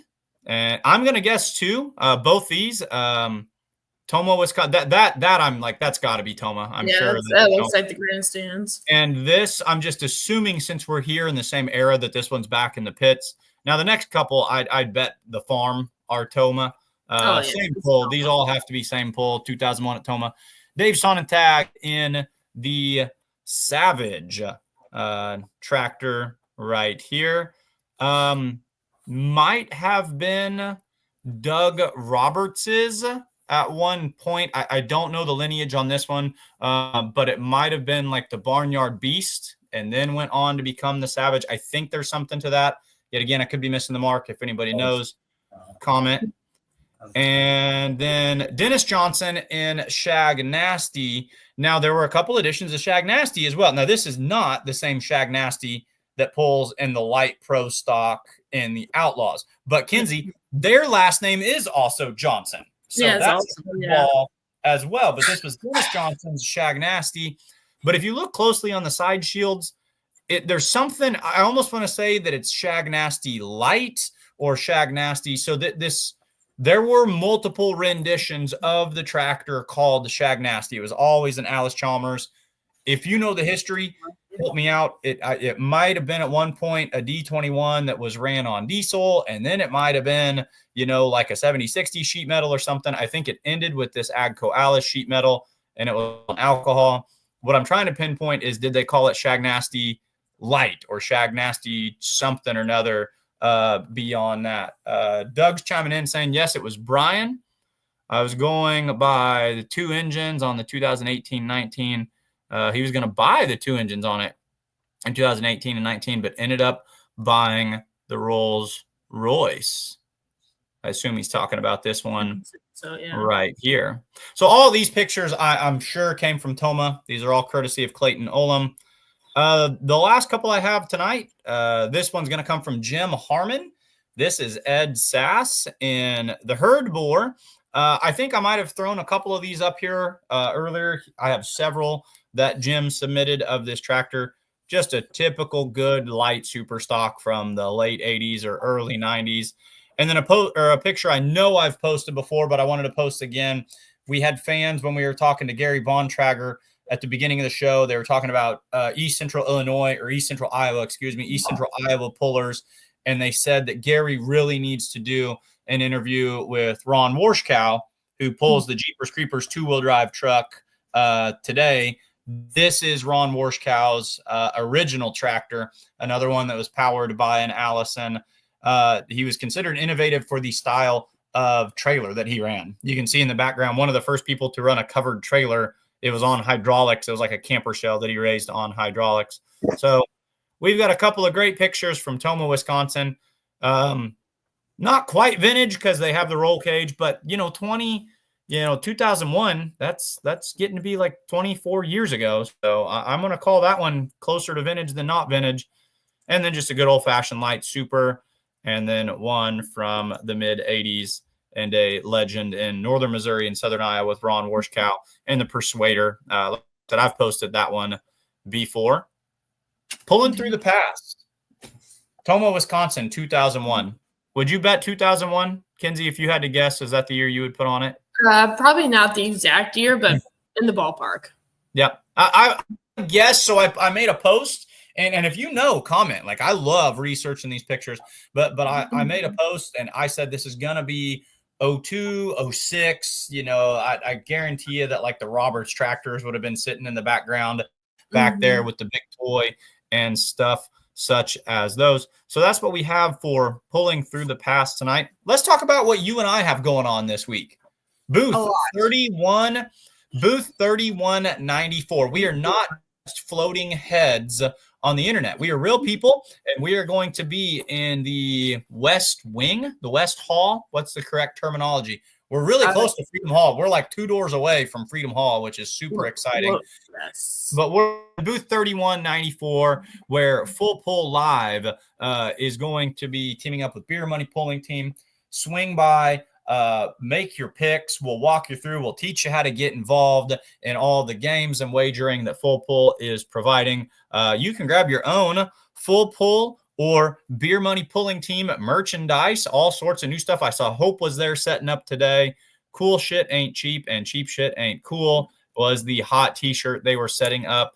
And I want to make an over-under bet on the I like big ruts, and I cannot lie. That is my favorite new t-shirt that the Beer Money Pulling Team is selling out there. I want to know if that one's going to sell big. And then Chase Richardson, Mr. Full Pull himself, he's going to be displaying the vibrator mini rod, fresh off a win Saturday night. So, folks, come see the mini rod. The last time this thing hit the dirt, it went home with the gold. So we're all going to be there. That looked like Kyle Petch. He is here. I was going to say, that looks like Kyle. Yep, he helped us at the booth for a little bit. Well, excellent. So, yeah, this is the behind the scenes, the exact same booth that we were in last year. The exact same one. I wasn't sure where we would be at, but yeah, come by and see us.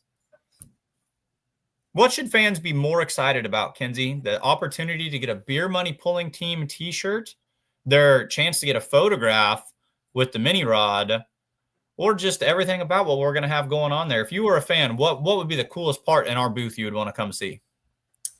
First, probably the mini rod, because it's a pulling vehicle. Yep. And then they can swing on by, grab a hoodie because it's going to be cold. That's true. Supply and demand. You guys will. We're going to be moving the hoodies this weekend. We got lots of them. We got Beer Money ones. We got Full Pull ones. Yes. And then is NTPA going to be hanging out in our booth as well? I think I heard that they were going to be maybe just, taking some questions, or they were just going to be representing themselves kind of jointly there. Isn't that correct? Yep. They will be sharing the booth with us. Okay, absolutely. So that'll be a lot of fun, a lot of big time pulling action going on there. What's the vibe there? I saw Ryan Stahl.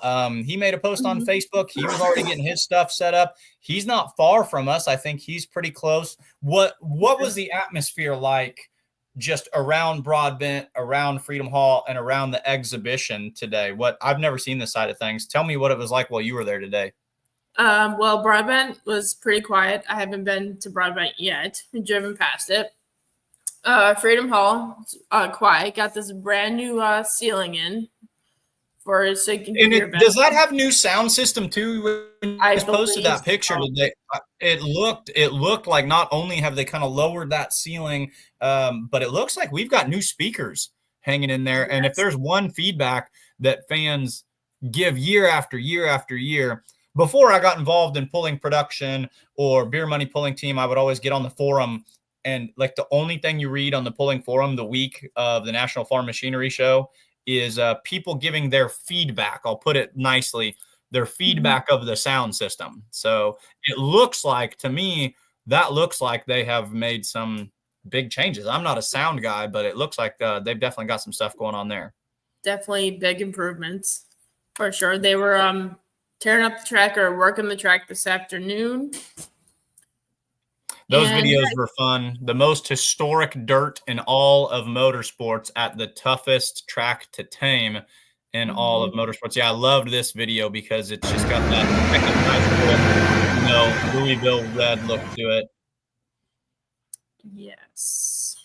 Unbelievable. Monday afternoon, we're 2 days away from pulling, and they're already opening up the track and getting things ready to go. The vibes are just great, folks. If you can get there, get there, and stay for everything. Walk the entire show. Check out, it is a tractor pull for us, but it is an entire agricultural exposition, the biggest ag exposition in the United States, to my knowledge, if not one of the biggest in the entire world. But check it all out. Stop by the booth. Say hi to the pullers, and then definitely go to the pull. Freedom Hall legitimately actually holds like 16,000 people. So, Kinsey, as far as you and I are concerned, there's 45,000 people there every single night. So it is the biggest pull that you can go to. Mm-hmm. Is this you right here? Is this your video? It is. I walked down the ramp because that's the only time I'll be going down that ramp. Are you bummed out that that this is your only time going down the ramp? No, because I got to go down it. So yep. Yeah. I got to go down it last year, and I have no idea how. Like, I got there like super, super early, and I had like a lanyard that had something on it that Jason gave me, and it wasn't like full on like this guy has media pass, but it's like, well, he kind of sort of has like Jason Schultz type media pass, and like no one was kicking me out yet. And like I was working, like I wasn't being, scuzzy or anything, but like I walked over to the ramp and like I took a picture and like I walked down to it. And then a gentleman did have a discussion with me about, excuse me, sir. And I was like, no, it's okay. Like, okay. I tried to name drop Jason Schultz. I thought that would it's like, oh, don't worry. Like, I know Jason. And he was like, yeah, I'm still a security guard here and you have to go through this door. So, but I got to be on the ramp one time. So I thought that was kind of cool. Yep. And to answer Chuck's question, I will share my screen for Wednesday nights. Oh, come on. We know the answer to this. Yes. Because Louisville knows you start with the headliner. I mean, you just modified 4-wheel drive trucks, baby. No, I will die on this cross. The Wednesday night at Louisville, Kentucky is the single best session in truck and tractor pulling per me, for what I like. But I love the combination of mod 4-wheel drives, super farms. So you go from speed and driving finesse over to torque and single charger. Then you blow the roof off with the modifieds, and then you end it with the heavy hitters and the pro stocks. I think it's the best combination that you can create in one night session of pulling. Wednesday night, it's one of my favorite nights of pulling of the year. For sure. And Thomas Northway, we'll find out next Monday, the 17th at 7:30 Central, on who made it after round 2. Yep.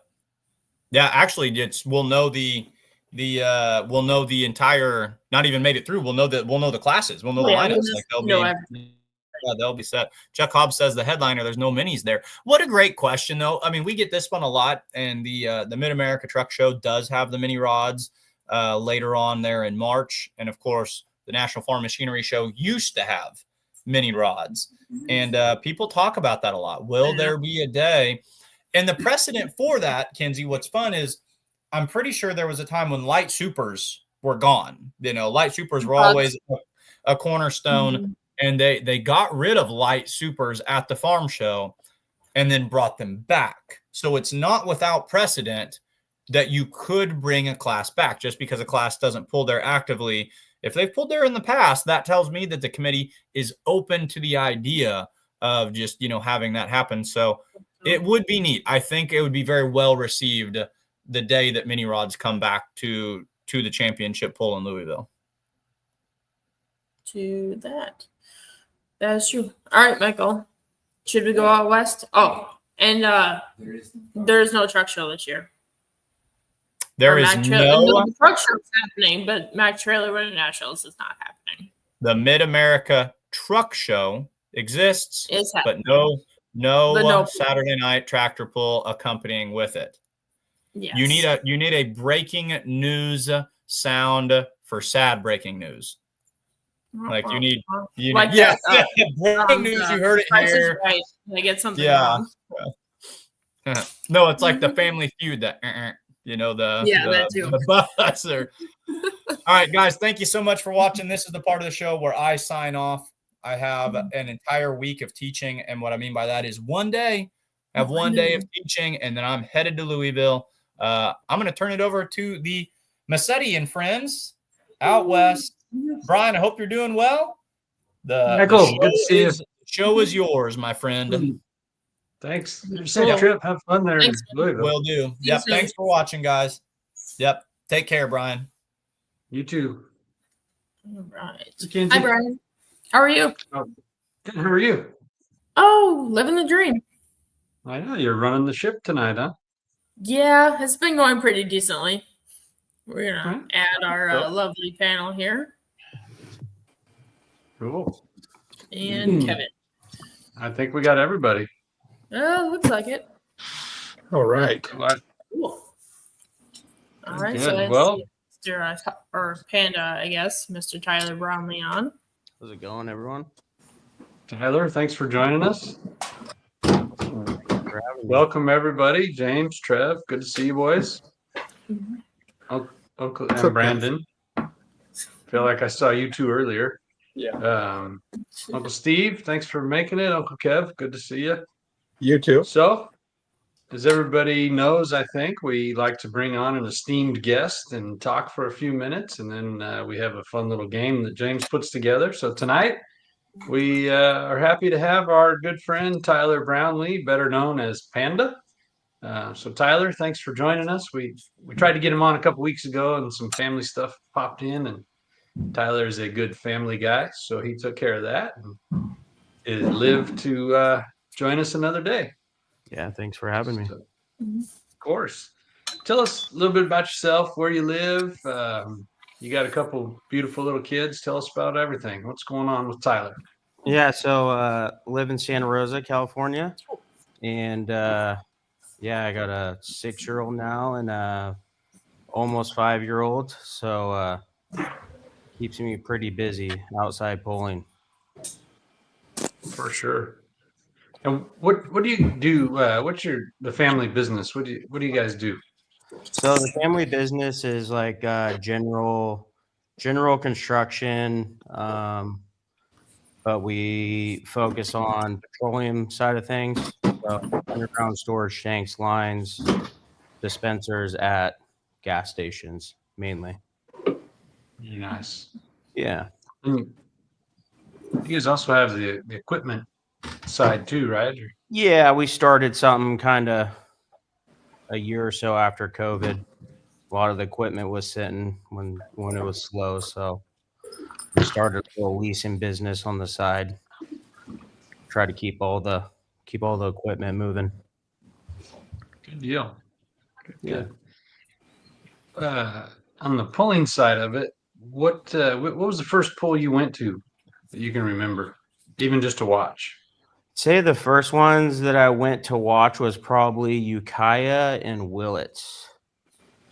And then after a couple of those, maybe one season of those, Tom Wallace, owner of West Coast, convinced me to pull in Napa. And the truck was still a street truck, and it was a smaller sled at that time that got out about 100, 125 feet. The sled tilted forward, made a big old clank, and I let straight out of it. Yeah, I was scared shitless. Had something broken, or just that's what it was? No, just the sled making noise, just probably the chain popping or something. But that was my first experience at pulling on a lift with 24 by 14s and trying to get back to work the next day. I was your daily driver at the time, right? Yeah, I was the daily driver at the time. Yeah. So a clank is not really the thing you want to hear when you're 150 feet out. Definitely not. No. So I boarded that run real quick. It was quite a while ago then, if it was in Napa. Yeah, I'd say probably 10 years ago. That's kind of what I was thinking. Yeah.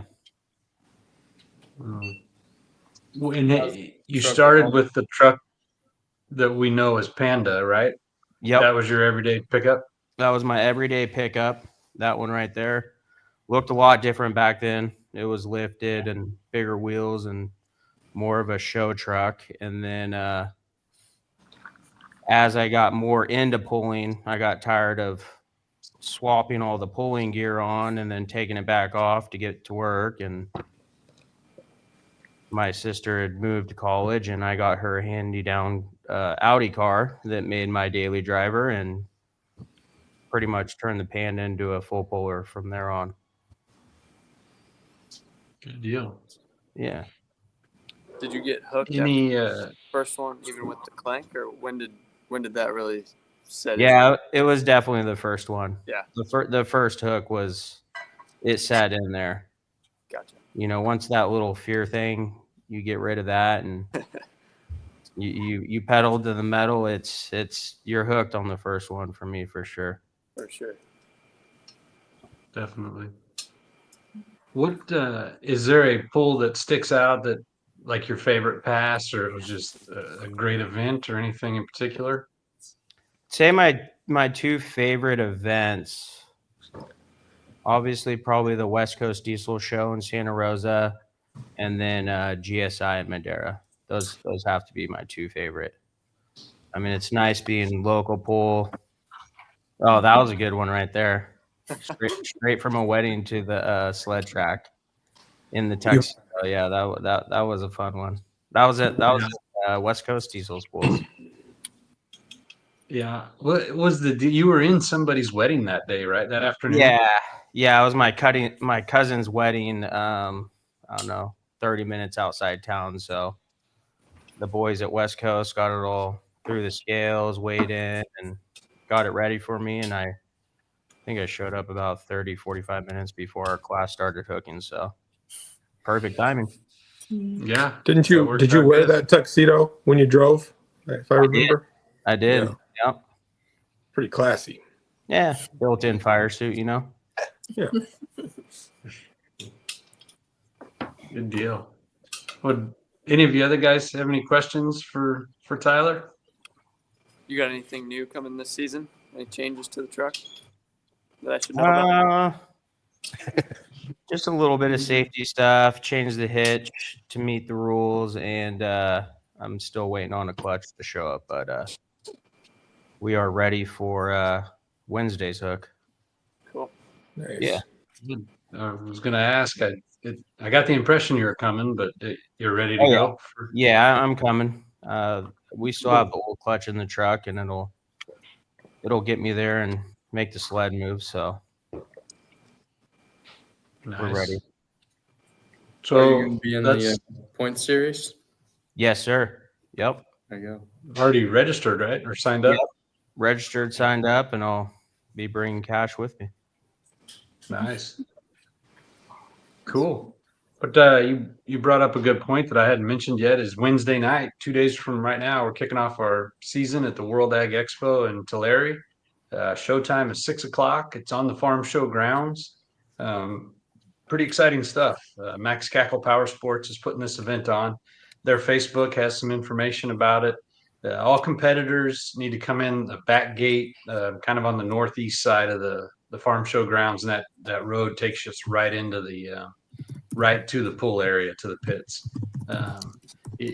We were just down there today. We set the tractor up on display, and getting out of there just with minimal people today was a real chore. So I would definitely go on Max Cackle's Facebook and find the post they made. I think they put an address to the back gate, but that's definitely how we need to get in and out of there, because other than that, it'll be a real mess on Wednesday. But looking forward to that, and looking forward to seeing you.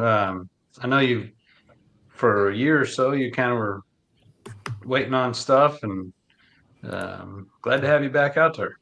Yeah, it's been good. Last year, I think, was the first full season with the new motor and new setup and everything. So it's good seeing all you guys. Definitely, it's good to have you back out there. A lot of people love the old Panda. Oh yeah. Do you have any questions for any of the guys on the panel? Anything you want to know about this cast of characters? No, I'm ready for the games. I'm ready for the games. Well, that is the reason that everybody shows up on Monday night, I think. So, James, we're going to turn it over to you, and let us have it. Tell us where you are. What do we got going? Let's see if I can share my screen here. Joining you from the same place as last time, actually, same classroom. I gotta be careful not to say it's too loud, but the janitor outside, I think he kind of just like takes a little break when he does this building, and he just sets up a chair in the middle of the hallway where there's like a little indent, and he's on his phone for like 3 hours while we do the show. So does he know you're doing this, Jay? He doesn't know I'm doing this, but I see him every Monday night and I wave. That's kind of a understood good guy to make friends with. Yeah, it's a kind of, yeah, it's like I don't talk about him, he doesn't talk about me. I think we're all good. Yeah, you don't mention what he's doing on a podcast, anything like that. No, I wouldn't do that ever, Kev. That's good. Yeah. But anyways, yes, Clements Hall tonight.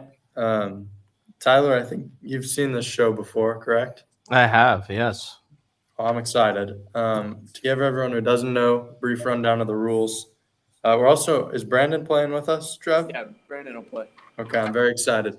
Brandon has probably sent me half of the listings that I've used over the last 5 weeks, so he may have a slight edge. How many here. has he sent you for tonight? Well, I didn't know he was coming on. So Using some of his can't tonight? remember, honestly. I see. I just save them. Well, this should be fair.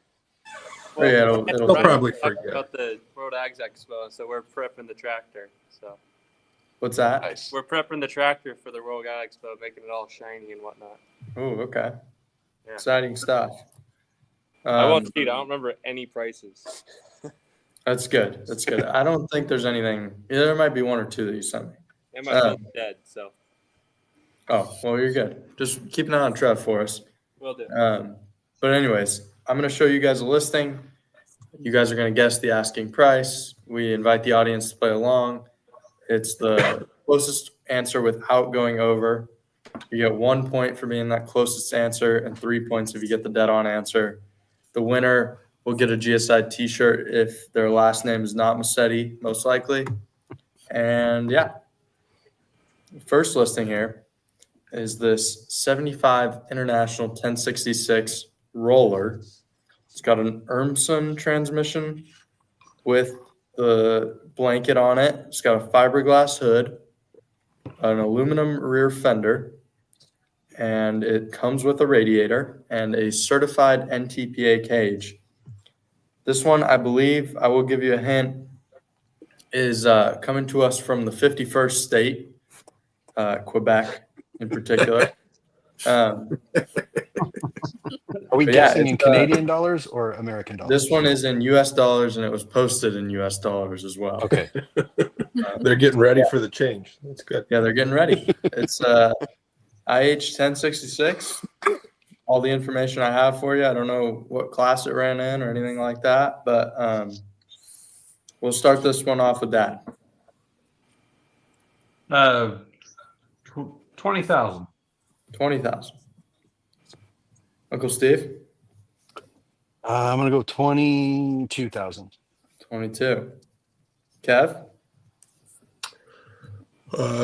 25. 25. Trev? I like John Spielman's guess, 18,000. 18. Cheating Trev.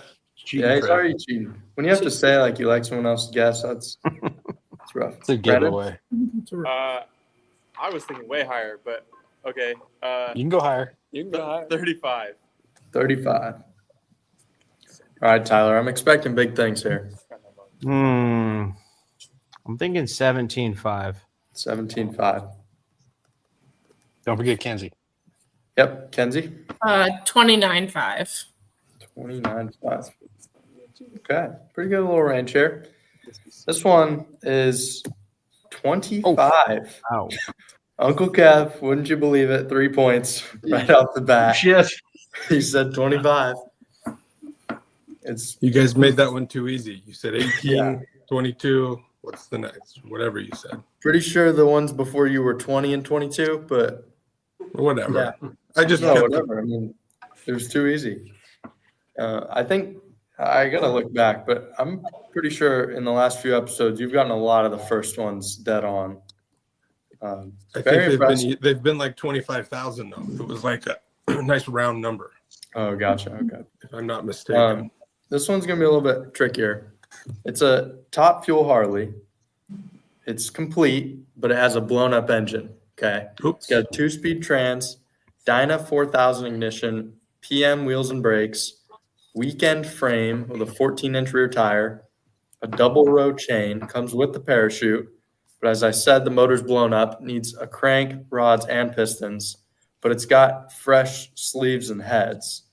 This guy's open to trade, and he's got spare cylinders and heads. So it's a little tough. It's not straightforward. We're gonna start this one off with Uncle Steve. Tough is an understatement, bro. I am going to come in at, I'm going to stay with the same answer I had last time, 22,000. 22. I have no idea what a drag bike costs, but. Yeah, I don't think any of us do. This is a tough one.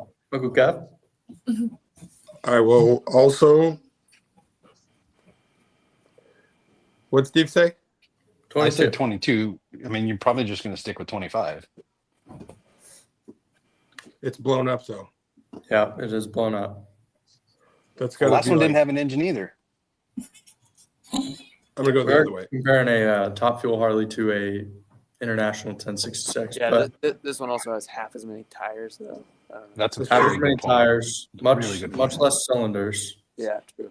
Slow. It's faster though. Well, It technically, is a lot faster though. Yeah. Technically, it's more Cylinders than the Yeah. last one. It is. I mean, they don't work, but yeah, Well, the other one didn't have any, though. that's right. Oh, I it's totally true, agree it's with true, you. it's true. Yeah. What are you guys talking about? Nothing. Uncle Kev, it's you. It's got to be 20,000. 20,000. Trev? 25,000. 25. Yeah, you should. Damn it. I Brandon? gave you that option. Brandon? 18. 18. Panda? Let's go with 26. 26. Kenzie? 24,000. 24,000. This thing could be like 100,000. Like we're all Dad, pretty close. you're the last guess here. It's between 18 and 26. Pretty tight. What are your thoughts? 27.5. 27.5. Wow. You guys are not going to believe this. $20,000. Uncle Kev Again. Holy shit. You're right. You're absolutely right, James. We do not believe it. Second dead on Like, answer. I couldn't guess. It is 10, 20, 30. I'll stick no out the idea next what one. to think anymore. That's 6 points for Uncle Kev. This is very, almost embarrassing, very dominant guys. start. This next one, pardon me, Mom and my grandmas if they're watching, but I'm just going to read the listing. This one's called Scotty Alice pulling tractor. Underneath the hood of this old slut, we have a 650cc Kawasaki KZ from the mid-70s running on alcohol. It's got rack and pinion front steering, 26-inch tires in the rear, and a solid rear axle. This old slut is tough and likes it rough. Not my words. Not my words whatsoever. Uncle Kev, what do you think about this old slut? I'm going to say $1,200. Me too. $1,200. Trev? Shit, I don't know. It's got to be more than that. I think it's like $3,500. 35. Brandon? 2K. 2K. Tyler? I'm going with 2,500 on this one. 2,500. Kenzie? 4,500. 4,500. Dad? Shit.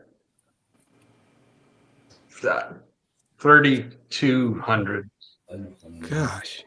32. I like that sled though in the picture. Looks a lot like Trev's. Trev's. That is a nice looking sled. No. Steve? Sorry to take us off track. What's our range here, Jay? We're looking 1,200? at 1,200 low end, 4,500 high end. I mean, a mid-70s Kawasaki, and there ain't a lot to it other than that. No. Ooh, I don't know, man. That old slut doesn't look cheap. Well, but the sled's not for sale, is it? No, I didn't say sled. Oh, the old. Oh, yeah. I see what you said. Never mind. Yeah, I'm gonna come in at 4,501 or whatever the highest one was plus $1. Okay, 4,501. Fortunately, not 4,501. It is 2,000. Brandon on the money. Damn. Way to go, Brandon. Pretty impressive, guys. That's Wow. three That was pretty good. correct, dead-on answers.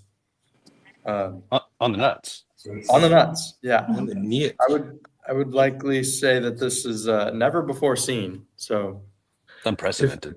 it's Also, unprecedented. I'm glad that that's worth that much because I think we know where one of those is with a motorcycle engine and might be for sale if that's the case.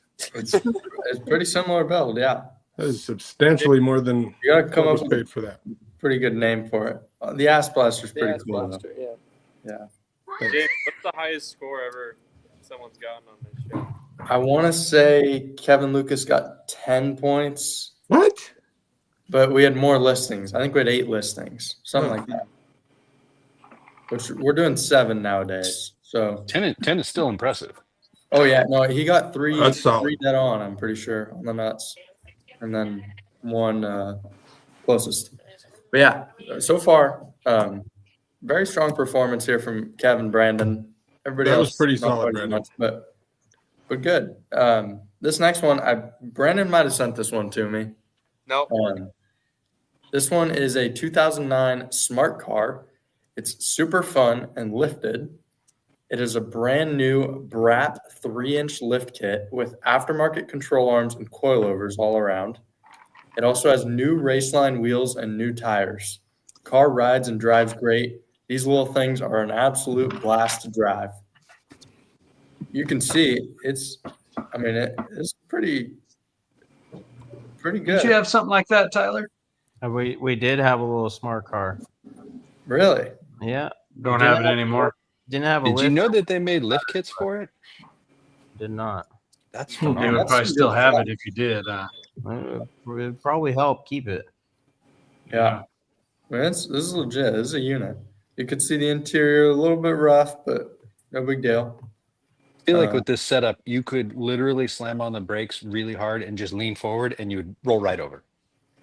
Yeah, but you'd probably keep the motion. Somersault. Yeah, agreed. 100%. Yeah. Yeah, no, that'd be sweet. Yeah, I mean, that's really all there is to say about it. It's a lifted smart car. And we're going to start this one off with Cheat and Trev. Tyler, how much did you say you sold yours for? About $1,200. Okay, yeah. That should help. Yeah. I'm gonna go $5,000 on the nuts. $5,000. Brandon? Go 8. 8? Grand. All right, Tyler. This is your time to shine. I'm thinking 11.5. 11.5. Kenzie? 6,500. 6,500. Dad? 6,000. $6,000. Steve? I think it's going to be about $8,000. 8. Kev? What's the highest one? 11.5. You know, I hate to do this. 11,510.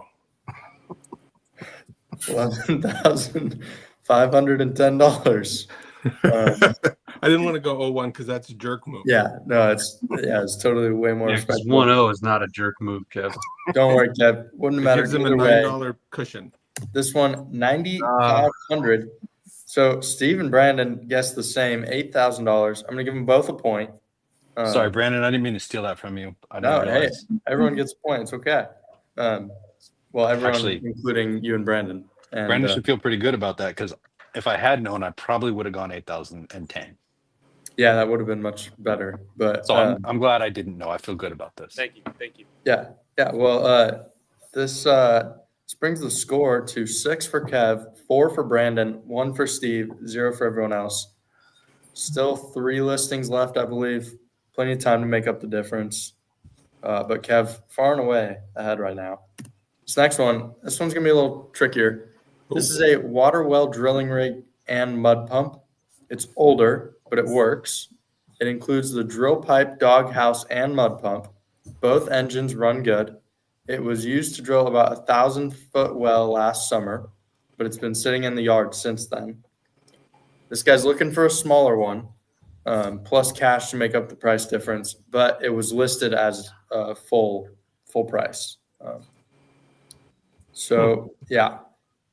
Anyone have any experience with water well drilling rigs? No. No? This should be very good then. Yeah, that's good. That's what I'm looking for. We're going to start this one off, I believe, with Brandon. Brandon, a little bit of a tough one. I don't think you sent this one to me. You didn't. I did not. No. No, yeah. I wish I did. But, Yeah. What do you think? 85. 100,000 million? 1,000. 85,000. Gotcha. Tyler, tough one. Let's go even 100,000 on this. 100,000. Kenzie? 105,000. 105. Dad? I think Ken Talley's pretty smart. 175,000. Ken Talley would have a pretty good idea in this space here. Uncle Steve? I don't know. I mean, I'm sure these are expensive, but those are some big numbers we're hearing. I'm gonna, Jesus, I don't know. 125. 125. Uncle Kev? Yeah, I have no idea. What's the range? Sorry, buddy. 85 low, 175 high. 178.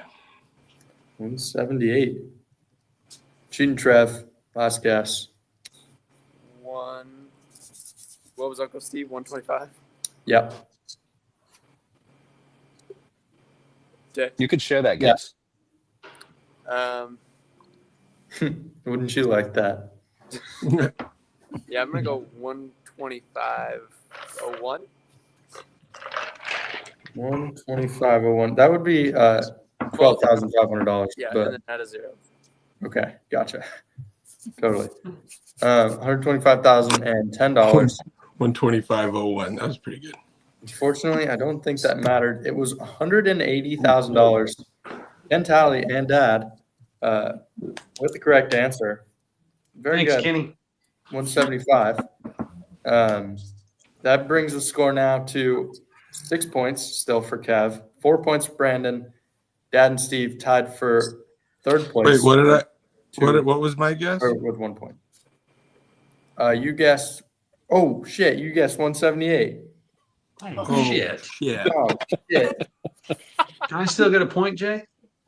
I'll give give him you a point. I'll give Give you him a half a point. All right, Give him a thanks. full one. It's all right. No. You get a half a Sorry. point. Uncle Kev in the lead with 7 points now. Brandon with 4. Steve with 1. Dad with 1/2. It's a pretty pretty wide spread here between first place and last place, but there's still 2 listings I think left. And this next one here is this 85 Mercedes 300. It's a Mad Max rat rod, according to the owner. It's got a 3.0 inline 5-cylinder diesel with a 74 millimeter turbo from a 12 valve Cummins. It starts, drives, and stops. You'll Those are like notice the 3 things you want it to do. that's all you need it to do. You'll notice here, it's got some sweet horns. It's got a nice ranch hand bumper there. The rear bumper, piece of tubing, pretty sweet. The interior, absolutely cherry. You can see it puffs pretty good. Pretty sweet. That's really all you need to know. Most likely a homemade paint job there. Is it 4-wheel drive or 2-wheel drive? Great question. Any other questions? I'm going to assume it's 2-wheel drive because I don't think this was a conversion. They came diesel. Do we know, is it registered? Great question. Okay. Any other questions? No? Okay. No. Well, this one, I believe we're going to start off with Tyler. What do you think? Looks like a $5,900 rig right there. 5,900. Okay. Kenzie? 10 grand. 10 grand. Brian? 5,000. 5. Steve? I mean, I think Ken Telly's right. I need to buy this thing. Yeah. Let's see. 4-door too. Pretty sweet. Yeah. I mean, I like that they like cut away the fenders, and this is. Wait, they only did that on the. Yeah, just the driver's passenger. side. Oh, driver's side. Yeah. I think that's where the turbo sits. If you can kind of see down there. It's custom. Yeah. Okay. And the exhaust is out on the other side though. So anyway, yeah, I'm gonna come in at. This is a nice piece. $8,000. 8,000. Kev? Kev went goodbye. He what? He is not here. Oh, that's okay. I don't think he needs the points. Trev? Shoot, I don't know. What's the spread? We're at 5,000 to 10,000. Give me 6,900. 6,900. Brandon? 6,500. 6,500. Okay, pretty good guesses here. I can't remember. What happened? Back. Oh, fell out. back. What do you think, Kev? I have no. What? Can you just tell me the range?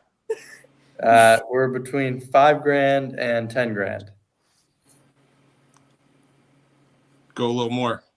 Am I the last one? Yep. Go 10-0-10. No 10. Sorry, I Yeah. missed the whole thing. I dropped my internet. Oh, it's I no don't problem. No problem at I all. don't know how computers work. Well, this one, 37.50. Wow. Someone needs to go scoop this thing up. I went too high. Shoot. So Congratulations on your point, though, Jay. yeah, no, Tyler, if you didn't know, anytime everyone guesses too high, I get a point. There you go. So now the standings: Kev still first place, 7 points. Brandon still second place, 4 points. Now me and Steve tied for third place with 1 point. Dad just half a point behind, and everyone else half a point behind him. So this is our last listing. Brandon, you've got a chance to tie for first here. You're going to need a dead-on guess, and I think this one's actually right up your alley. This one, remind you, is $1,000 or less. It is a 96 Volvo 850. It's beat to shit, exterior and interior-wise, from a lot of off-roading. Oh, yeah, dude. Cooler failed and put coolant in his trans, and it's not worth fixing for him, but it still drives fine. The engine was swapped to a low millage engine less than 10K miles ago. It's got 3 welds in the oil pan from logging road incidents. Also, it has no exhaust. He cut off the downpipe. This sounds like Cricket's twin, if I'm being honest. Dude, this thing's sick. There's a video of it drifting down this hill, and you could see the angle of it. It was swinging pretty good. It's got good weight distribution. You can see from this picture, it is completely 90 degrees to the road, and you can see the skid mark there from where he definitely just spun out. He slungshot that thing in there. Yeah. So pretty sweet. This thing it's ready to go. It's a unit. Aside from the little transmission cooler failure deal. No big thing though. This one, we're going to start off with Kenzie, I believe. Kenzie? $500. 500. Dad? 850. 850. Oh, I like that. Steve? Well, your father just stole my guess, so I'm gonna come in at I'm gonna go with 900. 900. Kev? I was gonna say. Did anybody say 750? Nope. No. 700. 700. Trev? Volvo. I'm going to go 550. 550. Brandon, this is important here.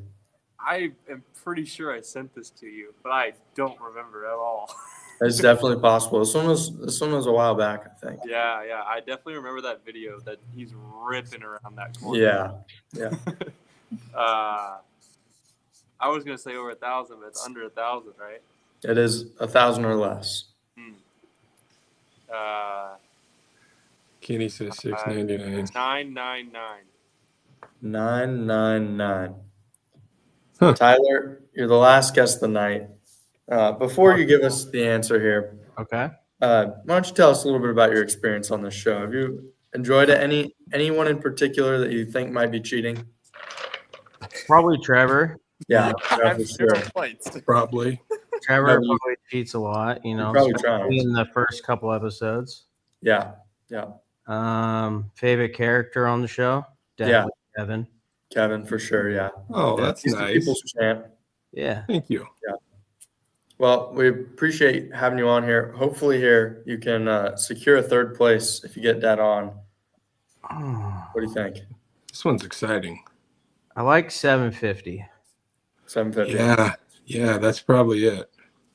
Shit. Well, fortunately, it's not it. It's not 750. Actually, another player with 0 points.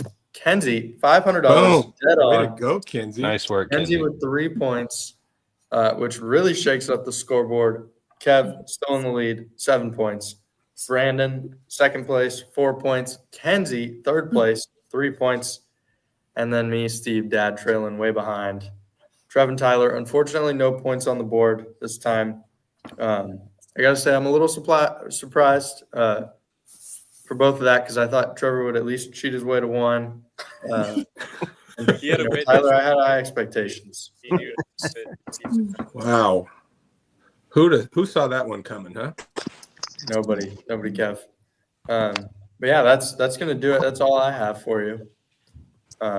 Thank you all for having me. Thanks for joining I'd just me. like to point out this thing already qualifies for the race. Yep. Oh yeah. Yeah, it's Like, you don't have to Yeah, no, negotiate. this one is absolutely something people need to scoop up. And that would be immediately. the safest car in the race. It's a Volvo. It's true. We got it. Very We got the reliable. joke. Okay. Oh, can I? I already said that. Share something with you guys. So you all heard about our adventures with cricket, right? I found this in a trash can actually. Oh shit! Good Did you really job. find a trash can? What's that? You really found a trash can? So like I think we're good. Yeah. I think we're good. You just registered that thing. Good job, Trev. Yeah. No way. You guys know this dude. is on the internet, right? I don't think they remember that part. No, I'm talking about the bug cricket. Yeah, exactly. Yeah. We just recorded her. We didn't do it. Anyways, so, just thought you guys should know that she'll be ready for the race. Good job. Yep. Thank you. Cool. It's good Glad ground. you got it all sorted out on the legal front. Now Yep. we're completely legal. Yeah. Yeah. Yep. Sheesh. That was a good one. Cool. Cool. Well, thank you, everybody. Tyler, thanks for joining us. Thanks for being our friend. Yes, sir. Thanks for having me. And we look forward to seeing you on Wednesday. Yep. Be there. Good luck Wednesday, guys. Anybody else from up in Santa Rosa coming down? No, I think I'm making the trip by myself. Bunch of lightweights up there, eh? Yeah. I think there might be some motor issues in some of the other guys' trucks, and well, early start for them. So It is. It is. Cool. Well, Kinsey, thank you for taking care of us. Yeah, no Thanks, problem. Kinsey. That's what I do. Did I hear earlier that you're in Louisville? I am. I got here today. Okay. Actually. Cool. Yeah. I'll Well, be here good till luck. Sunday. Good luck to you guys and have fun. Hey, you guys too. Thanks. Yeah. All right. Well, Steve, Jay, everybody, thank you. Trev, Brandon, see you Wednesday. Kev, see you tomorrow. Yep. All right. Thank you, Bye, everybody. everybody. sure. Thank Thanks, you, guys. Let's make some noise. Good running. John Deere out of Iowa coming up. We got one right behind us.